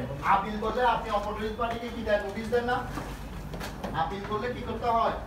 অপোজিট পার্টিকেও নোটিশ দিতে হয়। কারণ আপনি যে আপিল করছেন সে কি জানে? জানে না, তাকে জানাইতে হবে আমি আপিল করছি। রিভিশন করলেও অপোজিট পার্টিকে কি দিতে হয়? নোটিশ দিতে হয়। কারণ আপনি যে রিভিশন করছেন সে তো জানে না অপোজিট পার্টি, তাহলে অপোজিট পার্টিকে নোটিশ দিতে হয়। ঠিক তেমনি রিভিউ করলেও আপনাকে অপোজিট পার্টিকে কি দিতে হবে? নোটিশ দিতে হবে। এই জন্য এগুলো একটা আলাদা মামলা হয়, বুঝতে পারছেন? আলাদা নাম্বার পড়বে, রিভিউ নাম্বার পড়বে, রিভিশন নাম্বার পড়বে, আপিল নাম্বার পড়বে, ঠিক আছে? এই অনুযায়ী আপনাকে ওদের কাছে কি পাঠাইতে হবে? সমন মানে নোটিশ পাঠাইতে হবে। দেন ওরা উভয়পক্ষ হাজির হয়ে কি করবে? শুনানি করবে। তাহলে এবার আসেন 1 নম্বরে, যে ডিগ্রি বা আদেশের বিরুদ্ধে আপিল দায়ের করা যায়। অর্থাৎ ডিগ্রিটা অ্যাপিলেবল ডিগ্রি, অর্ডারটা অ্যাপিলেবল অর্ডার, ঠিক আছে? কিন্তু আপনি কি করেন নাই? কোনো আপিল দায়ের করেন না। এরকম অনেকে আছে, হ্যাঁ, দীর্ঘদিন হয়ে গেছে, সে আর কি করে নাই? আপিল করে নাই। এখন দেখতেছে আপিল না করার যে যৌক্তিক কারণ তার কাছে ওই কারণও নাই। কেন? সে কি যৌক্তিক কারণ দেখাতে পারতেছে না। হতে পারে অনেক সময় দেখা যাচ্ছে যে সে ইচ্ছাকৃতভাবে আপিলটা করে নাই। আছে এরকম অনেকে, করবে করে আর করে নাই। এখন আদালত কি এগুলো মানবে? আদালত এগুলো লিমিটেশন বাদ দিবে না। লিমিটেশন আপনি যদি বিলম্ব মওকুফ চান, আপনাকে কি দেখাইতে হবে? রিজনেবল কজ দেখাইতে হবে না? তো আপনি এখন রিজনেবল কজ নাই, তখন আপনি উপায় নাই, এটা খারিজ হয়ে যাবে। তাহলে এখন আপনার উপায় কি? এই অর্ডার 47 রুল 1 এবং সেকশন 114 এ বলতেছে আপনার একটা উপায় আছে, সেটা কি? আপনি চাইলে রিভিউ করতে পারেন। ক্লিয়ার? আচ্ছা, আরেকটা আসছে সেকেন্ডে, যে আদেশ বা ডিগ্রির বিরুদ্ধে আপনার আপিল দায়ের করা যায়। আইনে বলা আছে, আইনে বলা আছে যে আপনি এটার বিরুদ্ধে কি করতে পারবেন না? আপিল করতে পারবেন না, হ্যাঁ, আদেশের বিরুদ্ধে আপিল করতে পারবেন না। তাহলে সেক্ষেত্রে আপনার একমাত্র আশ্রয়স্থল হচ্ছে কি? রিভিউ। তারপর 3 নাম্বার হচ্ছে স্মল কজেস কোর্ট। মনে রাখবেন, স্মল কজেস কোর্টের সিদ্ধান্তের বিরুদ্ধে কোনো আপিল চলে না, রিভিশনও চলে না। একমাত্র আপনি এটার বিরুদ্ধে কি করতে পারবেন? রিভিউ করতে পারবেন। তাহলে আমরা রিভিউ কি জিনিস, রিভিউ কেন করব, এবং রিভিউ কখন করব, এবং রিভিউটা কোথায় করব, এভরিথিং বলে দেওয়া হয়েছে, ঠিক আছে? এখন আমাদের বাকি আছে রিভিউটা কত দিনের মধ্যে করতে হবে? বলেন।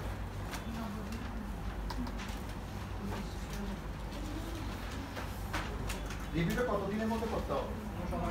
কোনো সময় নাই, আনলিমিটেড, হাইকোর্টের মতো।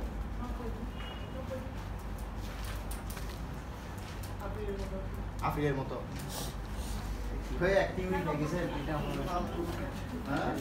সব জায়গায় একই থিওরি লাগাই দিলে তো হবে না। শুনেন, রিভিউ হচ্ছে 90 দিন। রিভিউর মেয়াদ হচ্ছে কয়দিন? 90।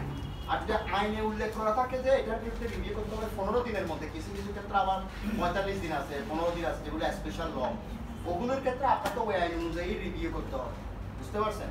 কিন্তু একটা স্বাভাবিক নিয়ম হচ্ছে কতদিন? 90 দিন।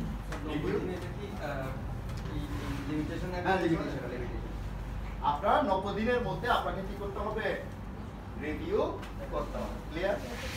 আচ্ছা, এখন আসেন রিভিউতে আমরা কি কি বিষয় কাজ করব বা রিভিউ কোথায় করব সেটা কোথায় বলা আছে? আমি যে বললাম রিভিউ যে সংশ্লিষ্ট আদালতে করতে হবে, এটা কোথায় বলা আছে? রুল 2 তে। রিভিউর আবেদনটা কোথায় করতে হবে এটা বলা আছে রুল 2, অর্ডার 47 রুল 2-তে বলা আছে আপনি রিভিউ আবেদনটা কোথায় করবেন, ঠিক আছে? আচ্ছা, এবার আসেন আপনার রিভিউ কখন প্রত্যাখ্যান হবে বা কখন আদালত রিভিউ বাদ দিবে, মানে আপনার রিভিউটা নাকচ করে দিবে বা প্রত্যাখ্যান করবে। এখানেই আমরা একটা প্রশ্নের আনসার পেয়ে যাই, সেটা হচ্ছে আমরা আসলে রিভিউটা কখন করব, মানে কখন কি কারণে করব, ঠিক আছে? বলা হচ্ছে আপনার যদি যথেষ্ট কারণ থাকে, রিজনেবল গ্রাউন্ড থাকে, অর্থাৎ উনি যে সিদ্ধান্তটা দিয়েছে সেই সিদ্ধান্তটা আপনার চেঞ্জ করার জন্য আপনার কাছে যথেষ্ট কি আছে, রিজনেবল গ্রাউন্ড আছে, তাহলে আপনি রিভিউ করতে পারবেন। যদি আপনি আগে যে কারণগুলো বলছেন আপনার আগে, ওগুলো ব্যতীত আর কোনো নতুন কোনো কি নাই, কারণ নাই, তাহলে আপনার রিভিউ প্রত্যাখ্যান হবে। নতুন কি থাকতে হবে, রিজনেবল গ্রাউন্ড থাকে, নতুন। এখন নতুন কি জিনিস? সাপোজ মনে করেন আপনি যখন নিম্ন আদালতে যখন আপনি সাক্ষী দিচ্ছেন, তখন আপনার কাছে একটা গুরুত্বপূর্ণ ডকুমেন্ট ছিল না, যেটা আপনি ওই সময় উপস্থাপন করতে পারবেন, হতে পারে, যার কারণে সিদ্ধান্তটা আপনার বিপক্ষে গেছে। এখন ওই ডকুমেন্টটা আপনার কাছে আসছে, এখন ওই ডকুমেন্টটা কি হচ্ছে, আপনার কাছে আসছে। এখন আপনি এটা আপনার জন্য একটা নিউলি রিজনেবল গ্রাউন্ড, কারণ কি এটা আপনি নিম্ন আদালতে একবারের জন্য কি করেন নাই, উপস্থাপন করতে পারেন নাই, করেন নাই, এটা হলে হবে না। ছিল, আপনি ইচ্ছাকৃতভাবে করেন নাই, এটা হলে হবে না, কিন্তু আপনি ওই সময় চেষ্টা করছেন কিন্তু করতে পারেন না, কিন্তু এখন আপনার কাছে সেটা কি আসছে, তাহলে এখন আপনার সেটা হবে নিউলি রিজনেবল, কারণ এখানে ঘটনা আছে। তাহলে সেক্ষেত্রে আপনি এটা যদি দেখেন যে এটা আদালত যদি নেয়, হয়তো এই সিদ্ধান্ত উনি আবার কি করতে পারেন, চেঞ্জ করতে পারেন, তাহলে এটা একটা নিউলি রিজনেবল গ্রাউন্ড। আবার এমন যদি হয় ডকুমেন্টটা আপনার কাছে ছিল কিন্তু আপনি সাক্ষীকালে বা শুনানিকালে সেটা উপস্থাপন করেন নাই, পরবর্তীতে আপনার মনে করছে, হ্যাঁ, ঘরের আলমারি খুঁজতে গিয়ে পাই গেছেন, এবার হ্যাঁ আপনি এবার এটা আদালতে উপস্থাপন করছেন, পাবেন নিউলি রিজনেবল গ্রাউন্ড না। আপনাকে প্রমাণ করতে হবে ওই সময় যে আপনি এটা উপস্থাপন করতে পারেন নাই, কেন কেন আপনি ওই সময় যথেষ্ট চেষ্টা করেছিলেন সেটা উপস্থাপন করার জন্য, তাহলে সেক্ষেত্রে আপনার নিউলি। এই যে আমাদের দেশে যে বিচারগুলো হয় সেখানে দেখবেন অ্যাপিলেট ডিভিশন যখন চূড়ান্তভাবে কোনো সিদ্ধান্ত দিয়ে দেয়, তখন সেখানে একটা বিষয় আসে রিভিউ, যেটা আমরা আইনজীবীরা বলে অ্যাকর্ডিং টু আমাদের কনস্টিটিউশন অনুযায়ী তার একটা অধিকার আছে রিভিউ করা। এখন এই রিভিউ কোথায় হয়, যখন অ্যাপিলেট ডিভিশন যখন কোনো সিদ্ধান্ত দিয়ে দেওয়ার পর এবার তার একটা যার বিরুদ্ধে দিছে তার একটা লাস্ট, মানে সেটা চেষ্টা করে দেখে সেটা কি করে রিভিউ করে, যেটা আমরা দেখেছি যে যুদ্ধাপরাধ ট্রাইব্যুনাল যখন কোনো রায় দিয়ে দিছে, সেটার বিরুদ্ধে আপিল হয়েছে কোথায়, অ্যাপিলেট ডিভিশন। অ্যাপিলেট ডিভিশন ওই আপিলে যখন চূড়ান্ত রায় দেওয়ার পর আবার এটার বিরুদ্ধে রিভিউ হয়েছে কিনা, হয়েছে না, রিভিউ হওয়ার পরে রিভিউ যখন নাকচ হয়ে গেছে তখন ফাঁসি চূড়ান্ত, তখন শেষ বাকি থাকে কি রাষ্ট্রপতির কাছে প্রাণ দিবে। এই তো প্রসেস, ঠিক আছে? এই প্রসেসটা আপনার আমার সকলের জন্য, সেটা সিভিলে হোক সেটা ক্রিমিনাল হোক, সিভিলে তো আর ফাঁসি দিবে, ঠিক আছে? এখন এই যুদ্ধাপরাধ ট্রাইব্যুনাল আপনারা তো সবাই দেখেছেন, হ্যাঁ, কারণ এই বিচার তো পেপার পত্রিকায় আসছে, মিডিয়াতেও আসছে। এখানের মধ্যে আমাদের যে চট্টগ্রামের একজন লিডার যেমন সালাউদ্দিন কাদের চৌধুরী, ওনার যে বিচার, এই বিচারে উনি রিভিউ করেছেন, অর্থাৎ যুদ্ধাপরাধ ট্রাইব্যুনাল ওনার ফাঁসি, এর পরবর্তীতে অ্যাপিলেট ডিভিশন আপিল করছে, ওখানেও ফাঁসি দিয়েছে। তো উনি অ্যাপিলেট ডিভিশনে যখন ওনার আপিলটা হয়েছিল, উনি ওখানেও একটা বিষয় উপস্থাপন করেছে। উপস্থাপন করেছে কি, যে যখন বাংলাদেশে যুদ্ধাপরাধ হচ্ছে, অর্থাৎ ৭১ সাল যখন যুদ্ধ শুরু হয়েছে, যুদ্ধ চলাকালীন সময় আমি দেশে ছিলাম না, আমি ছিলাম পাঞ্জাব বিশ্ববিদ্যালয়ে, হ্যাঁ, অর্থাৎ পাকিস্তানে। উনি তখন ওখানে পড়ালেখা করছেন। এখন এটি উনি অনেকবার এটা প্লি উপস্থাপন করছে ওনার পক্ষ থেকে ডিফেন্স হিসাবে, কিন্তু কোনো কাগজপত্র উনি করতে পারেন, সাপোর্ট করতে পারেন উপস্থাপন। যখন অ্যাপিলেট ডিভিশন পুরোপুরি রায়টা দিয়ে দিল, চূড়ান্ত করে দিল, তখন উনি রিভিউ যখন করছে, রিভিউতে উনি ওই পাঞ্জাব বিশ্ববিদ্যালয়ে যখন উনি এগুলো উপস্থাপন করছে যে আমি পাঞ্জাব বিশ্ববিদ্যালয়ে পড়ালেখা করছি ওই সময়, উনি ওই ডকুমেন্টগুলো তখন ওখানে কি করছে, হাজির করছে। তখন ওনার রিভিউটা নিচ্ছে। আগে রিভিউ সরাসরি নেয় না, রিভিউ নেওয়ার আগে দেখে আপনার নিউলি গ্রামটা, হ্যাঁ, এটা আসলে আপনার রিজনেবল, তাহলে আমি নিই। এখন ওনার বলতেছে কি আমি ওই সময় কাগজগুলো উপস্থাপন করতে পারি। তখন ওনারাও দেখতেছে হ্যাঁ উনি ওই সময় এগুলো আনতে পারে নাই, বা ওই সময় উনি কালেক্ট করে দিতে পারে। এখন উনি এটা কালেক্ট করছে, সো এখন ওনারা এটা কি করছে, প্লেস করছে কোর্টের সামনে। প্লেস করার পর প্লেস এবার কোর্টে দেখে, এখন কোর্ট দেখতেছে যে কি উনি কিছু কাগজপত্র উপস্থাপন করছে যে উনি ওই সময় পাঞ্জাব বিশ্ববিদ্যালয়ে ছিল, পড়ালেখা করতেছিল, প্রায় ২-৩ বছর যুদ্ধ শেষ হয়ে যাওয়ার পরে উনি ২-৩ বছর পরে দেশে আসছে। এইগুলো কারণ কি, ওই সময় যদি উনি সরাসরি না থাকে তাহলে উনি হয়তো ওই ফাঁসি থেকে হয়তো যাবজ্জীবন বা অন্য কোনো শাস্তি কমাই দিতে ওনার একটা ইয়াতে। পরবর্তীতে অ্যাপিলেট ডিভিশন এটা তদন্ত করে দেখলো যে কি আসলে উনি যে কাগজগুলো দিয়েছে এগুলো সঠিকতা যাচাই করে দেখলো। উনি ওখানে যেগুলো বলছে, যে কাগজ যেগুলো দিছে, ওই কাগজের মধ্যে কিছু ভুল ত্রুটি ছিল। যে উনি বলতেছে উনি ওই সময় ওখানে স্টুডেন্ট ছিলেন, পাঞ্জাব বিশ্ববিদ্যালয়ে ওখানে রেজিস্টারে দেখা যাচ্ছে ওই সময় এই নামে কোনো কি ছিল না, ছাত্র ছিল না, যেটা পরবর্তীতে রায়ে ডিএলআর এর বিরুদ্ধে আমাদের ডিএলআর যেগুলো আছে ওগুলোতে দেখছেন আছে। তারপর হচ্ছে কি উনি ওই সময় যে পরীক্ষার যে রেজাল্ট বা যেগুলো দিছে, ওখানে যে সিস্টেমটা দেখাইছে গ্রেডিং সিস্টেম, ওই সময় ওখানে গ্রেডিং সিস্টেম ছিল না। তাহলে বিভিন্ন ওনারা সঠিকতা যাচাই করে দেখতেছে যে উনি যে কাগজগুলো উপস্থাপন করছে আসলে কাগজগুলো সঠিক না। তার ওটা উনিরা কি করে দিচ্ছে, ওরা রিভিউটা নাম মঞ্জুর করে ওই সাজাটা বহাল। এখন দেখেন আপনার এই যে নিউলি গ্রাউন্ড, অবশ্যই সেটা কি হতে হবে, সঠিক হতে হবে, তাহলেই আদালত আপনার রিভিউটা মঞ্জুর করতে পারবে, না হলে আদারওয়াইজ রিভিউ মঞ্জুর করতে পারবে না। এটা হলো রুল 4 এর বিষয়। আচ্ছা, এখন আসেন রুল 7। রুল 7 আসেন।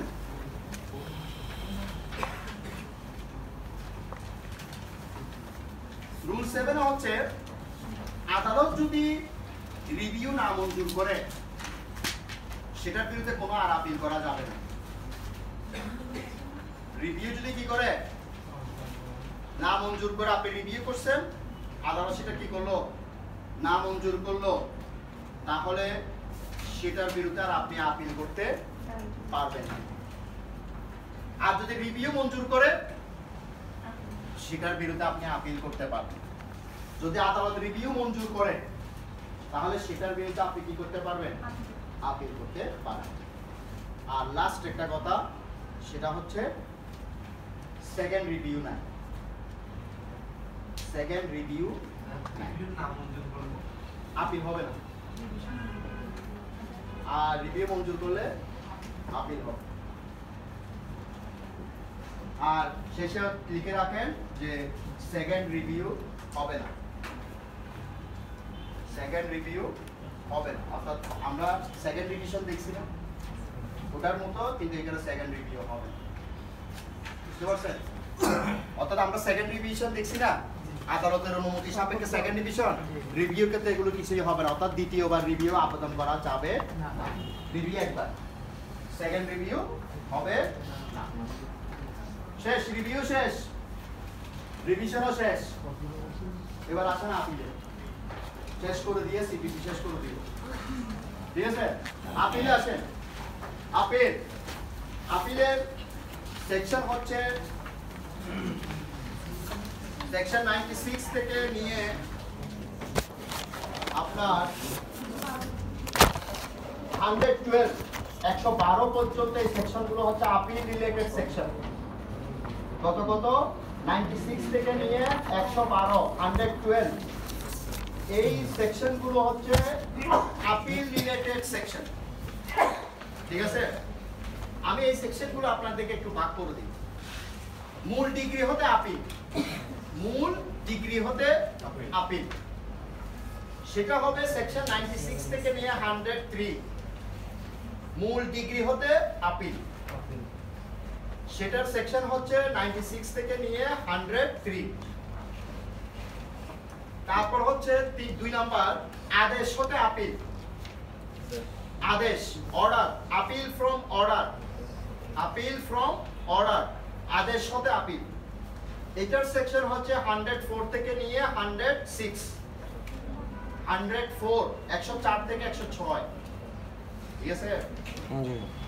তারপর আসেন আপিল বিষয়, অর্থাৎ আপিল আদালতের ক্ষমতা, এগুলো, হ্যাঁ, আপিল সম্পর্কে বিষয়সমূহ, এগুলো হচ্ছে 107 থেকে নিয়ে 108। 107 থেকে 108 অর্থাৎ আপিল আদালতের ক্ষমতা এবং অন্যান্য বিষয়, ঠিক আছে? 108 থেকে 107 থেকে 108।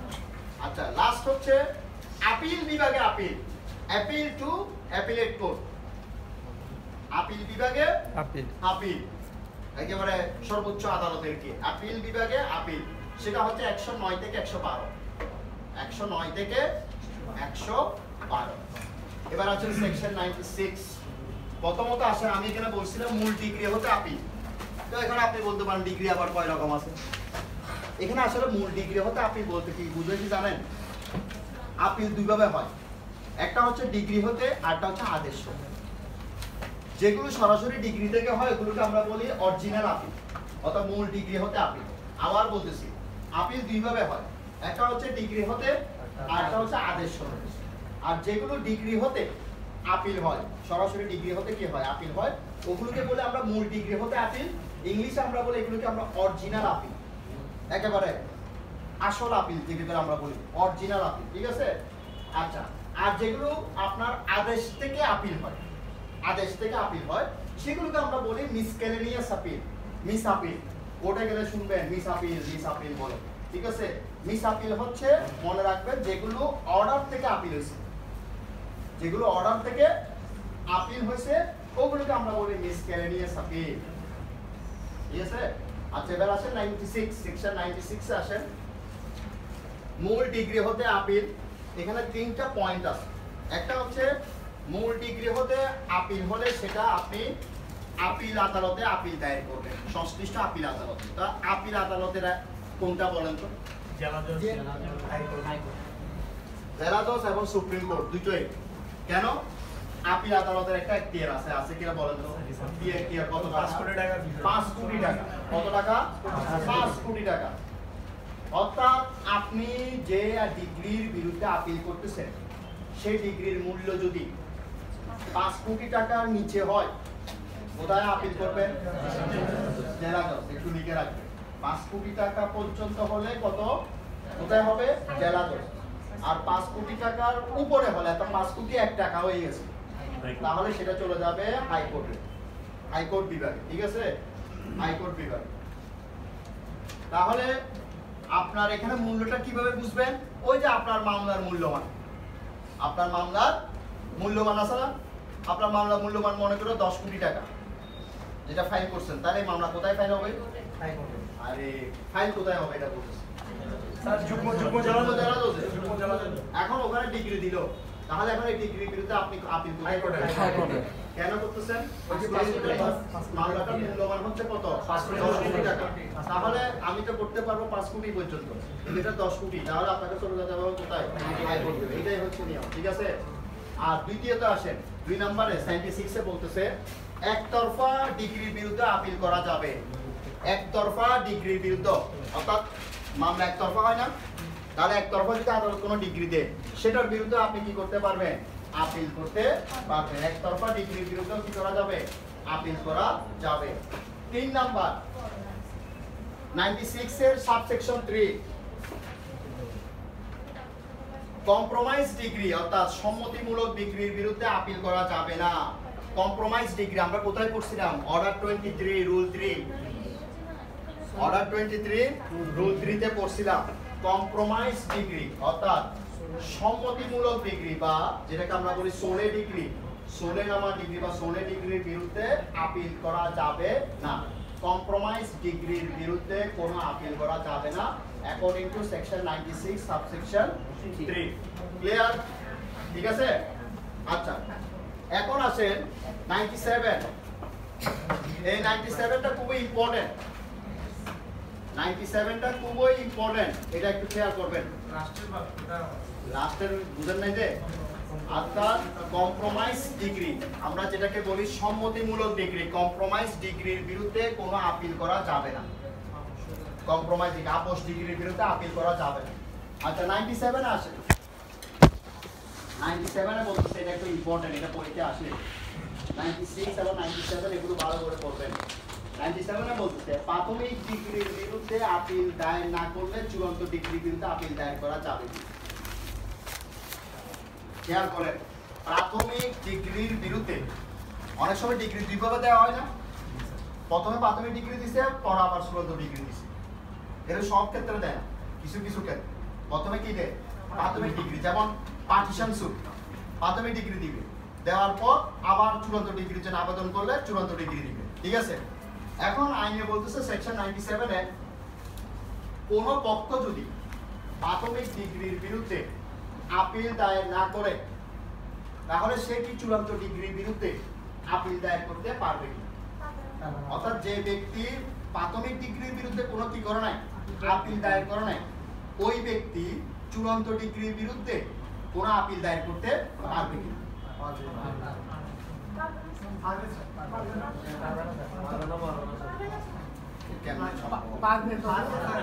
প্রাথমিক ডিগ্রিতে যেটা পরবর্তীতে ওইটাতে করতে পারবে না, কিন্তু চূড়ান্ত ডিগ্রিতে যেটা সিদ্ধান্ত নতুন সিদ্ধান্ত আসবে স্যার ওটার বিরুদ্ধে আপিল করা আচ্ছা ঠিক আছে। আর কেউ দেখেন আইনে বলতেছে প্রাথমিক ডিগ্রির বিরুদ্ধে কেউ যদি আপিল দায়ের না করে, আপিল দায়ের করা নাই প্রাথমিক ডিগ্রির বিরুদ্ধে, তাহলে সেক্ষেত্রে চূড়ান্ত ডিগ্রি দেওয়ার পর সে শুধুমাত্র চূড়ান্ত ডিগ্রির বিরুদ্ধে আপিল দায়ের করতে পারবে। সে শুধুমাত্র চূড়ান্ত ডিগ্রির বিরুদ্ধে আপিল দায়ের করতে পারবে। লিখছেন? এরপর আসেন এবার আরেকটা লাইন লিখতে হবে। ওই আপিলে, ওই যে চূড়ান্ত ডিগ্রির বিরুদ্ধে যদি সে কোনো আপিল করে, ওই আপিলে সে প্রাথমিক ডিগ্রির যথার্থতার বিষয়ে কোনো প্রশ্ন উত্থাপন করতে পারবে না। চূড়ান্ত ডিগ্রির বিরুদ্ধে সে আপিল করতে পারবে, কিন্তু ওই আপিলে প্রাথমিক ডিগ্রির যথার্থতা সম্পর্কে কোনো প্রশ্ন উত্থাপন করতে পারবে না। অর্থাৎ প্রাথমিক ডিগ্রি ভুল হয়েছে, প্রাথমিক ডিগ্রি এমন হয়েছে তেমন হয়েছে, হ্যাঁ, অর্থাৎ প্রাথমিক ডিগ্রিটা আদালত সঠিকভাবে দেয় না, এই ধরনের কোনো যথার্থতা বিষয়ে আপনি কোনো প্রশ্ন উত্থাপন করতে পারবেন। তাহলে জিনিসটা বুঝতে পারছেন? কেউ যদি প্রাথমিক ডিগ্রির বিরুদ্ধে আপিল না করলেও সে কিন্তু চূড়ান্ত ডিগ্রির বিরুদ্ধে আপিল করতে পারবে, অনলি ফর চূড়ান্ত ডিগ্রি। কিন্তু ওই ডিগ্রিতে ওই আপিলে সে কিন্তু প্রাথমিক ডিগ্রির যথার্থতা সম্পর্কে কোনো প্রশ্ন তুলতে পারবে না। 97 শেষ। এবার আসে 98। দুই বা ততোধিক বিচারক কর্তৃক শ্রুত আপিলের ক্ষেত্রে সিদ্ধান্ত। দুই বা ততোধিক বিচারক কর্তৃক শ্রুত, শ্রুত মানে শুনেছেন, শ্রুত আপিলের ক্ষেত্রে সিদ্ধান্ত। এটা আমাদের লোয়ার কোর্টে হয় না। আপনারা কখনো অ্যাপিলে গেছেন? সুপ্রিম কোর্টে গেছেন? নাই? ঘুরার জন্য যাবেন তো?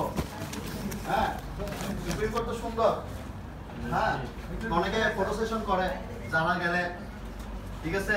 ভিতরে কি ঢুকতে দেয় স্যার? হ্যাঁ ভিতরে ঢুকতে দিবে, তবে আপনাকে ড্রেস আপ থাকতে হবে তো। হ্যাঁ অর্থাৎ আপনি ড্রেস আপ থাকলে আপনি ভিতরে শুনানি শুনতে পারবেন, ঠিক আছে, বসে শুনতে পারবেন, আপনাকে সুযোগ দিবে। তো ওখানে কিন্তু আবার এরকম মক্কেল নাই, এখানে যে এরকম মক্কেল আছে, হ্যাঁ ও হাজিরা মাজিরা এগুলোর জন্য যেরকম দাঁড়ায় থাকে, কেউ বাথরুমে চলে যায়, কেউ এখানে চলে, ওগুলো এখানে নাই, ওখানে নীরব, ওখানে শুধু আইনজীবীদের কাজ। হ্যাঁ ওই জন্য ওখানে ক্লায়েন্ট কম, ওখানে আইনজীবীদের কাজ, তো মাঝে মাঝে ক্লায়েন্টরা থাকতে হয়, যেমন এফিডেভিট দিতে হয়। তো ওখানে আপনি দেখবেন ওখানে আদালত বলে না, ওখানে বলে বেঞ্চ, ওখানে শব্দ ভিন্ন। এখানে আমরা আদালত বলি, স্যার বলি, হ্যাঁ অনেক কিছু বলি, হুজুর আদালত, ওখানে এগুলো বলা যাবে না, ওখানে এগুলো বললে আপনাকে একবার বাইর করে দিবে, ডাইরেক্ট বের করে দিবে। হুজুর আদালত বললে এগুলো ওখান থেকে বের করে দিবে। ওখানে বলতে হয় মাই লর্ড অথবা ইউর অনার, এই দুইটার ছাড়া আর কোনো ওয়ার্ড নেই। অর্থাৎ মাই লর্ড না, চেঞ্জ তো এখানে এগুলো এখনো চলতেছে, এগুলো কয়েকটা কোর্ট হয়তো নিজেদের ক্ষেত্রে নিজেরাই বলছে আমাদেরকে লর্ড বলবে, কিন্তু এটা আইন নেই, কিন্তু এখানে আইনে আছে মাই লর্ড বলতে হবে অথবা ইউর অনার।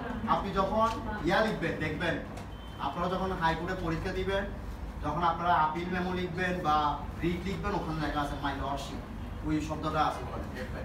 আচ্ছা এখন এর বাইরে আর কোনো যদি সার ওয়ার্ড করেন, তারা ধরে নিবে যে আপনি লোয়ার কোর্ট থেকে আসছেন, এই তো এখানকার না। হ্যাঁ হুজুর খবর নেন, হ্যাঁ ডাইরেক্ট বের করতে পারেন, বেরোন আগে ম্যানার শিখে আসেন। এখন ওখানে 3 রকম বেঞ্চ আছে। একটা হচ্ছে সিঙ্গেল বেঞ্চ, একমাত্র একজন বিচারক, এগুলো কম। ডাবল বেঞ্চ এগুলো বেশি। ডাবল বেঞ্চ মানে 2জন বিচারক। আপনি ওখানে গিয়ে দেখবেন কেন 2জন, কেন আমরা তো ওদের দেখছি একজন বসে, হঠাৎ দেখবেন 2জন বসে আছে পাশাপাশি, 2জন বেঞ্চ। আরেকটা আছে ফুল বেঞ্চ, অর্থাৎ 2জনের অধিক হলে সেটাকে বলা হয় ফুল বেঞ্চ। হ্যাঁ যেমন আপনি যদি অ্যাপিলেট ডিভিশনে যান, একসাথে 7জন লাইন ধরে বসে আছে, আপনি বলবেন এখানে এতগুলো কেন? এটা অ্যাপিলেট ডিভিশন, 7জন, মাঝে মাঝে ওরা 5জনও বসে, 2-1জন হয়তো ছুটিতে থাকতে পারে বা অসুস্থ থাকতে পারে। আবার কিছু করে গিয়ে দেখবেন 3জন বসে আছে, এগুলো হচ্ছে ফুল বেঞ্চ। 4জন বসে আছে, ফুল বেঞ্চ। এখন আপনার মামলাটা মনে করেন ডাবল বেঞ্চে, সিঙ্গেল বেঞ্চ হলে তো সমস্যা নাই, এখানে বলছে কি 2 বা ততোধিক বলছে না, মানে ডাবল বেঞ্চ, 2জনের বিচারক। এখন 2জন বিচারক 2 রকম হয়ে গেছে, ও হ্যাঁ ও না, তাহলে 2 রকম হয়ে গেছে না? যদি 3জন হইতো তাহলে 2জন পক্ষে থাকলে আরেকজন বিপক্ষে থাকলে তাহলে সংখ্যাগরিষ্ঠ মতামত সেটাই প্রিভেল। কিন্তু এখন 2জনের মধ্যে 2জনেই সমান, অর্থাৎ একজন হ্যাঁ আরেকজন না। এখন কি হবে? এই 98-এ বলতেছে যদি এই ধরনের সিচুয়েশন হয়, তাহলে সেক্ষেত্রে একজন সিঙ্গেল বেঞ্চ ওই একজন বিচারকের কাছে এটা কি করা হবে? পাঠানো হবে। ওনার সিদ্ধান্তটাই হবে চূড়ান্ত সিদ্ধান্ত। ক্লিয়ার? আর এটা হচ্ছে শুধু ডাবল বেঞ্চের ক্ষেত্রে। হ্যাঁ ডাবল বেঞ্চ বা ফুল বেঞ্চ, যেমন আমাদের হাইকোর্টে অ্যাপিলেট ডিভিশনে হতে পারে, হ্যাঁ 7জন আছে বা 6জন আছে, 3জন ভাগে গেছে, 6জনের মধ্যে 3জন ভাগে গেছে, তাহলে এখন তো সমান সংখ্যাগরিষ্ঠ নাই, তাহলে সেক্ষেত্রে একজন ওই সিঙ্গেল বেঞ্চের কাছে এটা কি করা হবে? পাঠানো হবে। উনি যেটা সিদ্ধান্ত দিবে সেটাই হবে কি সঠিক সিদ্ধান্ত। আচ্ছা 104 দ্বারা সেকশন 104 যে সকল আদেশের বিরুদ্ধে আপিল দায়ের করা যায়, আদেশ এটা আমি আর পড়াচ্ছি না, এটা আমি প্রায় সময় বলতাম, ঠিক আছে। আর এই আদেশগুলো কোথায় দেওয়া হয়েছে? অর্ডার 43 তে এই আদেশগুলো দেওয়া হয়েছে। কোথায়? অর্ডার 43 তে, ঠিক আছে। শেষ। এখন আপনাদেরকে দয়া করে অর্ডার 43 তে কয়টা অর্ডার আছে এগুলো মনে করতে হবে, পরীক্ষায় আসে। অর্ডার 43 তে কয়টি আপিলযোগ্য আদেশ উল্লেখ আছে? কয়টি আপিলযোগ্য আছে? 21টি, 22টি, 24টি, 25টি। এখন আসলে কি 25টি না 24টি? এই জন্য এটা একটু গনে লাল কলম দিয়ে নিচে লিখে রাখবেন 25, অথবা সিরিয়াল নাম্বার দিয়ে ওখানে 1 2 3 4 দিয়ে সিরিয়াল নাম্বার দিয়ে দিলে তাহলে আপনার চোখে যখন পরীক্ষা দেওয়ার সময় বই পড়বেন তখন আপনার চোখে পড়লে আপনার আবার এটা মনে পড়ে যাবে যে কয়টা? 25টা। লাল কলম দিয়ে করবেন। অন্য কোনো কালার ইউজ করবেন না, লাল। আর যদি কালার না থাকলে আপনি কিছু করিয়েন না, বসে থাকি সাই থাকি। তারপর আসেন সেকশন 104, সরি 104 তো পড়াইছি। এবার আসেন 107, ইম্পর্টেন্ট। আপনি শেষ করে দিচ্ছি তো আজকে এই জন্য একদিনে সিবিজি শেষ। আচ্ছা শুনেন, আমরা আগামীকালকে এক শিফটে ক্লাস নিব, কারণ 6টার পরে তো কার্ফিউ চলে আসতেছে, আবার যাওয়াটা সমস্যা হবে। আমরা কালকে সকালে 9টায় নিব ক্লাস, আর 10টায় নিব না। কালকে সকালে 9টায় নতুন সাবজেক্ট হবে, লিমিটেশন হবে। আগামীকালকে নতুন সাবজেক্ট লিমিটেশন শুরু করব। আর সিপিসির 100 নম্বরের কঠিনভাবে পরীক্ষার জন্য প্রস্তুতি নেন, প্রশ্ন খুব ভালো মানের হবে, ঠিক আছে? তাহলে আগামী সপ্তাহে পরীক্ষাটা নিব, কোন দিন নিব এটা বলে দিব পরে, তবে এক সপ্তাহ পরে পরীক্ষার জন্য প্রস্তুতি রাখেন। অলরেডি পরীক্ষা কিন্তু গত বৃহস্পতিবারে হওয়ার কথা ছিল, ক্লাস না হওয়াতে আমরা পরীক্ষাটা নিতে পারি। তাহলে ঠিক আছে, কালকে 9টায় দেখা হবে। ঠিক আছে? আচ্ছা, তাহলে সিপিসি আইন 100 মার্কের পরীক্ষা হবে বলে দিছে, আপনারা ওভাবে প্রস্তুতি নিয়ে নেবেন। আর যারা নতুন আসছেন তাদেরকে বলবো প্রস্তুতি নেন, আপনারা ক্লাস পাবেন আবার, হ্যাঁ, কিন্তু প্রস্তুতিটা ওভাবে পরীক্ষা দেন, ওটাতে আপনি একেবারে না দিবেন তা না, পরীক্ষা দিবেন, প্রত্যেকটা পরীক্ষা অংশগ্রহণ করবেন এখানে। কারণ এখান থেকে অনেক প্রশ্ন পরীক্ষা আসে, এখান থেকে আমরা নিজেরাও দেখছি, এখান থেকে কয়েকটা প্রশ্ন পরীক্ষায় আসে। সো আপনি পরীক্ষার প্রশ্নগুলো পরীক্ষা দিতে না পারলেও অন্তত পরীক্ষার প্রশ্নগুলো কালেকশনে রাখবেন উইথ আনসার সহ। আচ্ছা, এখন আসেন section 107 is very important. Appeal আদালতের ক্ষমতা 1 নম্বরে হচ্ছে কি দেখেন, উনি আপিল আদালত চাইলে মামলাটা আবার চূড়ান্তভাবে নিষ্পত্তি করতে পারবে। আপিল আদালতের একটা ক্ষমতা হচ্ছে, সবচেয়ে বড় ক্ষমতা হচ্ছে উনি চাইলে আবার পুনরায় মামলাটা চূড়ান্তভাবে আবার কি করতে পারবে, নিষ্পত্তি করতে পারবে। এক গেল। 2 নম্বর হচ্ছে উনি চাইলে মামলাটা আবার রিমান্ডে পাঠাতে পারবে, to send back to the কোথায়, লোয়ার কোর্ট। রিমান্ড মানে কেন, মারধর করার জন্য না। রিমান্ড শুনতে আপনি ভয় পাই না, পাই কিনা? তো এই যে রিমান্ড, আবার এখানে অনেকে বলে সিভিলে আবার রিমান্ড কি, হ্যাঁ, তো সিভিলের রিমান্ড হচ্ছে যে নথি, যে মামলাটা যে আদালত থেকে আসছে ওই আদালতে আবার সেন্ড ব্যাক করা, এটাকে বলা হয় সেন্ড ব্যাক। হ্যাঁ, অ্যাপিলেট কোর্ট কিছু নির্ধারণ করে দিবে যে আপনি এই বিষয়গুলোতে আবার কি করেন, বিচার করেন, এটাকে আবার ওই কোর্টে পাঠিয়ে দেওয়া আবার সেন্ড ব্যাক করেন। এই জন্য এটাকে বলা হচ্ছে রিমান্ড, পুনরায় প্রেরণ। রিমান্ডের এখানে বাংলায় ইউজ করা হয়েছে পুনরায় প্রেরণ। আচ্ছা, তারপর হচ্ছে 3 নাম্বার, উনি চাইলে বিচার্য বিষয় গঠন করতে পারবেন। কে? অ্যাপিলেট কোর্ট নতুন করে বিচার্য বিষয় গঠন করতে পারবে এবং সেটার জন্য আবার চাইলে বিচারও করতে পারবে। তারপর আসে 4 নাম্বার, উনি চাইলে টু টেক এডিশনাল এভিডেন্স, উনি চাইলে অতিরিক্ত সাক্ষ্য গ্রহণ করতে পারবে। কি করতে পারবে? অতিরিক্ত সাক্ষ্য গ্রহণ করতে পারবে। অর্থাৎ লোয়ার কোর্টে আপনি কোনো সাক্ষ্য দিতে পারেন নাই, মানে সাক্ষ্য দিতে চাইছেন আদালত নেয় নাই, অথবা সাক্ষ্য দেওয়ার মতো আপনি সুযোগ পান নাই, তাহলে সেক্ষেত্রে আপনি চাইলে অ্যাপিলেট কোর্টও চাইলেও আপনি সাক্ষ্য দিতে পারবেন এবং আদালত ওই সাক্ষ্যটা নিতে পারবে। টু টেক এডিশনাল, এটাকে বলা হয় এডিশনাল এভিডেন্স, অতিরিক্ত সাক্ষ্য। অর্থাৎ ছোটখাটো সাক্ষ্য হলে আদালত এগুলো আর রিমান্ডে পাঠায় না, ওগুলো আদালত নিজেই কি করে ফেলে, নিয়ে ফেলে। কারণ ছোটখাটো সাক্ষ্যের জন্য আমার পুনরায় মামলাটা পাঠালে অনেক দেরি হয়ে যাবে। তো অ্যাপিলেট কোর্ট অনেক সময় কি করে, নিজেই সাক্ষ্যটা নিয়ে ফেলে, নিয়ে উনি আবার বিচারটা করে, যদি বাতিল করলে বাতিল, না হলে ক্লিয়ার।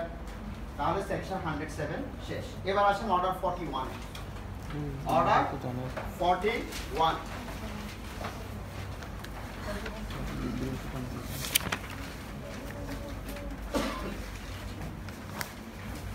অর্ডার 41 এ আপনারা রুলগুলো পড়বেন, আগে একটু বলে দিন, তাহলে আপনাদের জন্য একটু সুবিধা হবে।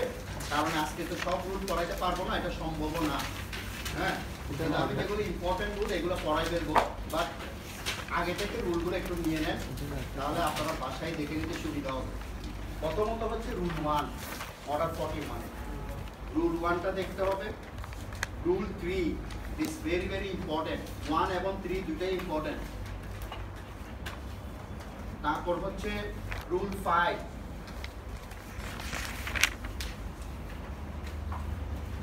তারপর হচ্ছে আপনার রুল 12, 12, রুল 12, রুল 12A অর্থাৎ 12 A। তারপর হচ্ছে আপনার রুল 16, রুল 17, এরপর হচ্ছে রুল 19 তারপর হচ্ছে 19A, তারপর হচ্ছে 21A, তারপর হচ্ছে 23, মারাত্মক ইম্পর্টেন্ট।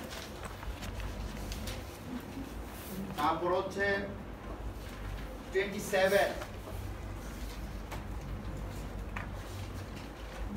ঠিক আছে, 30, 33, শেষ। এই যে কয়েকটা আপনাদেরকে রুল দিচ্ছি, এই রুলগুলো সবগুলো ইম্পর্টেন্ট। এগুলো থেকে প্রতি কোশ্চেন একটা বা দুইটা কোশ্চেন থাকে। তো আমি জাস্ট ফর আজকে আপনাদেরকে রুল 1টা, তারপর 3 এগুলো একটু বলে দিচ্ছি, যেহেতু যতটুকু পারা যায় আর কি। Rule 1, form of appeal. Form of appeal, rule 1, order 41 এর রুল 1, এটাকে বলা হচ্ছে ফর্ম অফ আপিল। অনেক এটাকে আমরা মেমোরেন্ডাম অফ আপিল বলবো, মেমোরেন্ডাম অফ আপিল, অথবা আমরা কোর্টে গেলে শুনবেন আপিল মেমো বলে, আপিল মেমো, সংক্ষেপে এটাকে আমরা বলি আপিল মেমো। আচ্ছা, এখন আসেন, আমরা যেমন একটা আর্জি লিখি না, এটা একটা ফরম্যাট আছে। একটা কথা মনে রাখবেন, আর্জিটা আমরা এক একজন এক এক রকমের স্টাইলে লিখি, ফরম্যাট আছে কি, বাট স্টাইলটা আবার ভিন্ন ভিন্ন হয়। হ্যাঁ, কেউ হয়তো দেখা যাচ্ছে মামলার নামটা আগে লিখছে, কেউ আবার হয়তো মামলার নামটা পরে গিয়ে লিখছে, কেউ মামলার মোকদ্দমার মূল্যমানটা উপরে লিখছে, কেউ হয়তো মোকদ্দমার মূল্যমানটা পরে গিয়ে লিখছে। হ্যাঁ, একটু উপর নিচ হয়, এরকম হয়। এটা দোষণীয় না, ভুল না, বাট আপিলের ক্ষেত্রে আপনি এটা জীবনও করতে পারবেন। আপিলের ক্ষেত্রে একটাই ফরম্যাট, ওই ফরম্যাট অনুযায়ী সবাইকে আপিল দিতে হবে। এই জন্য এটাকে বলা হচ্ছে memorandum of appeal, form of appeal. এটা আলাদা একটা ফরম্যাট আছে, এটা কম্পিউটারের দোকান সবখানে পাবেন, আজীবন একটা এই ফরম্যাট পাবেন। ওই ফরম্যাট অফ আপিল অনুযায়ী আপনাকে আপিল মেমো রেডি করে আপিল দায়ের করতে হবে। দুই রকম আপিলে দেখবেন বেশি কিছু লিখতে হয় না, আপিলে শুধু থাকে গ্রাউন্ড, আপনি কোন কোন গ্রাউন্ডে নিম্ন আদালতের রায় ডিগ্রি বাতিল চাইছে, কোন কোন গ্রাউন্ডে বাতিল চাইছে, এই এর বেশি কিছু।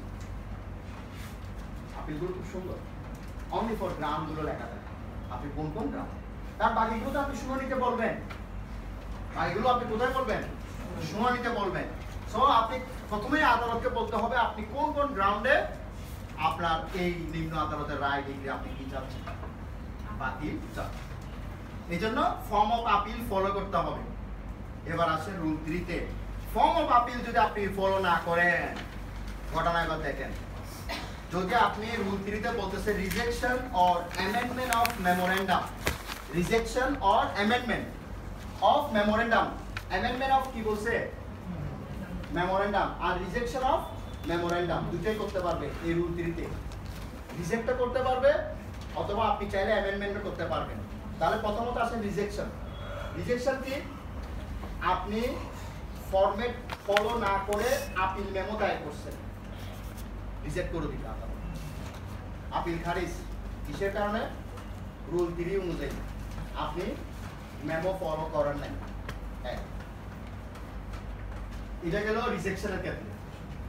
এবার আসেন অ্যামেন্ডমেন্ট। অ্যামেন্ডমেন্ট কি, আপনি আপিল মেমো দিচ্ছেন, ঠিক আছে, ফরম্যাট ঠিক আছে, বাট ওখানে আপনি নাম লিখতে ভুল করেছেন, মনে করেন আপিলেন্টের নাম, হ্যাঁ, বা গ্রাউন্ড লিখতে ভুল করছেন, আপিলেন্টের নাম লিখতে ভুল করছেন, হ্যাঁ, বা রায় ডিগ্রির তারিখ লিখতে ভুল করছেন, হ্যাঁ, অথবা আপনি রায়ের বিষয়গুলো লিখতে কি করছেন, ভুল করছেন, কোথায়, আপিল মেমোতে, ভুল হতে পারো না। ওইগুলো ঠিক করার জন্য রুল 3 কি, আপিল মেমোটা আমরা আরজি জবাব সংশোধন করার জন্য কি ইউজ করি, অর্ডার 6 রুল 17। আর যদি আপিলের মেমোতে যদি ভুল হয়, আপিল মেমোতে যদি ভুল হয়, তাহলে আমরা কি ইউজ করব, অর্ডার 41 অর্ডার 41 রুল 3 শেষ। বুঝতে পারছেন? তাহলে আপিল মেমোতে যদি আপনার কোনো ভুল হয়, নাম লিখতে ভুল করছেন, গ্রাউন্ড লিখতে ভুল করছেন বা তারিখ লিখতে ভুল করছেন, তখন আপনি সেটা সংশোধন করবেন অর্ডার 41 রুল 3। আবার দেখেন অর্ডার 6 রুল 17 মারি দিবেন। ঠিক আছে? অর্ডার 6 রুল 17টা হচ্ছে প্লেন্টের জন্য, আরজি এবং জবাবের জন্য। আচ্ছা, এরপর rule 5 stay by appellate court. Stay by appellate court মনে রাখবেন, আপনি যে ডিগ্রিটা বিরুদ্ধে আপিল করছেন, মনে রাখবেন ডিগ্রি চলমান, ডিগ্রি সবসময় চলমান। যতক্ষণ পর্যন্ত উপর আদালত অর্থাৎ উচ্চ আদালত এটাকে স্টে করবে না, ততক্ষণ পর্যন্ত ডিগ্রি চলমান। এখন আপনি ডিগ্রি বিরুদ্ধে কি করছেন? আপিল করছেন। এই আপিল যদি আপনি স্টে না চান, সরি এই ডিগ্রি যদি আপনি স্টে না চান, আপনি শুধু আপিল করছেন, এই কারণে ডিগ্রি সরাসরি স্টে হয়ে যাবে না। আপনাকে কি চাইতে হবে? এই রুল 5 অনুযায়ী আপনাকে স্টে চাইতে হবে। কি স্টে? ডিগ্রি যেটা দিয়েছে লোয়ার কোর্ট, সেই ডিগ্রিটা স্টে চাইতে হবে। আদালত যদি স্টে দেয় তাহলে ডিগ্রিটা কি থাকবে? স্টে থাকবে, আর না হলে ডিগ্রি চলমান। যেমন পারিবারিক কোর্টে দেনমোহর ভরণ পোষণের জন্য মনে করে ডিগ্রি দিল, এটার বিরুদ্ধে আপিল করছে। এখন উনি আর কি চায় নাই? স্টে চায় নাই। ওই মহিলা চাইলে ওই ডিগ্রি অনুযায়ী ডিগ্রি জারি মামলা করে দিতে পারে, কারণ যেহেতু ডিগ্রিটা কি চায় নাই? স্টে চাওয়া হয় না, ডিগ্রি চলমান। এই ডিগ্রি অনুযায়ী সে তার টাকা আবার আদায় করতে পারবে। এখন আপনি বলতে পারবেন না আমি তো আপিল করছি, সো আপিল যেহেতু করছি ডিগ্রি অটোমেটিক স্টে হয়ে যাবে। নো, আপিল করলে ডিগ্রি অটোমেটিক স্টে হয়ে যাবে, এটা ভুল কথা। ডিগ্রি স্টে চাইতে হবে, সেটা আদালত রুল 5 অনুযায়ী কি দিবে? স্টে দিবে। ঠিক আছে? আর তেমন নাই, আরেকগুলো আপনারা একটু দেখে নেবেন। রুল 23 একটু দেখেন, রিমান্ড। রুল 23 তে রিমান্ড বলতেছে, remand of case by appellate court. এটা আমি কিছুক্ষণ আগেও বলছি রিমান্ডের বিষয়টা। রুল 23টা বুঝছেন? এই যে remand of cases by appellate court, যদি অ্যাপিলেট কোর্ট যদি দেখে যে হ্যাঁ এখানে উনি সঠিকভাবে ইস্যুকরণ করে নাই, হ্যাঁ ওনার কিছু বিষয়ে ইস্যুকরণ করা উচিত ছিল, করে নাই, অথবা ইস্যুকরণ করেছে কিন্তু ওই বিষয়ে উনি কি করে নাই? বিচার করে নাই। মনে করেন ইস্যুকরণ করছে 5টা বিষয়ে, কিন্তু উনি বিচার করছে 4টা বিষয়ে, বাকি একটা বিষয়ে উনি কি করে নাই? বিচার করে নাই। অথবা লোয়ার কোর্ট দেখা যাচ্ছে যে অনেকগুলো সাক্ষীর সাক্ষ্য উনি গ্রহণ করে নাই, যেগুলো ওরা উপস্থাপন করছে কিন্তু তারপরে সে করে নাই। তাহলে সেক্ষেত্রে আদালত দেখতেছে এই মামলাটা আবার লোয়ার কোর্টে কি করা উচিত? প্রেরণ করা উচিত, ওখানে আবার নতুন করে সেটা আবার বিচার করা উচিত। তখন সেক্ষেত্রে আদালত এই অর্ডার 41 রুল 23 অ্যাপ্লাই করে মামলাটা রিমান্ডে পাঠাইতে পারবে। উনি চাইলে ওখানেও পাঠাইতে পারে, অথবা নতুন কোনো আদালতও উনি চাইলে কি করতে পারবে? পাঠাইতে পারবে। ঠিক আছে? তাহলে 23 রিমান্ড শেষ। এখানে আর তেমন কিছু নাই। আরেকটা আছে 27, এটা আমি আবার ওই সময় বলছি যে power to take additional evidence, এই জিনিসগুলো। ঠিক আছে? আচ্ছা, এখন শেষ হইল না, শেষ এরকম একটা কথা আছে আসলে।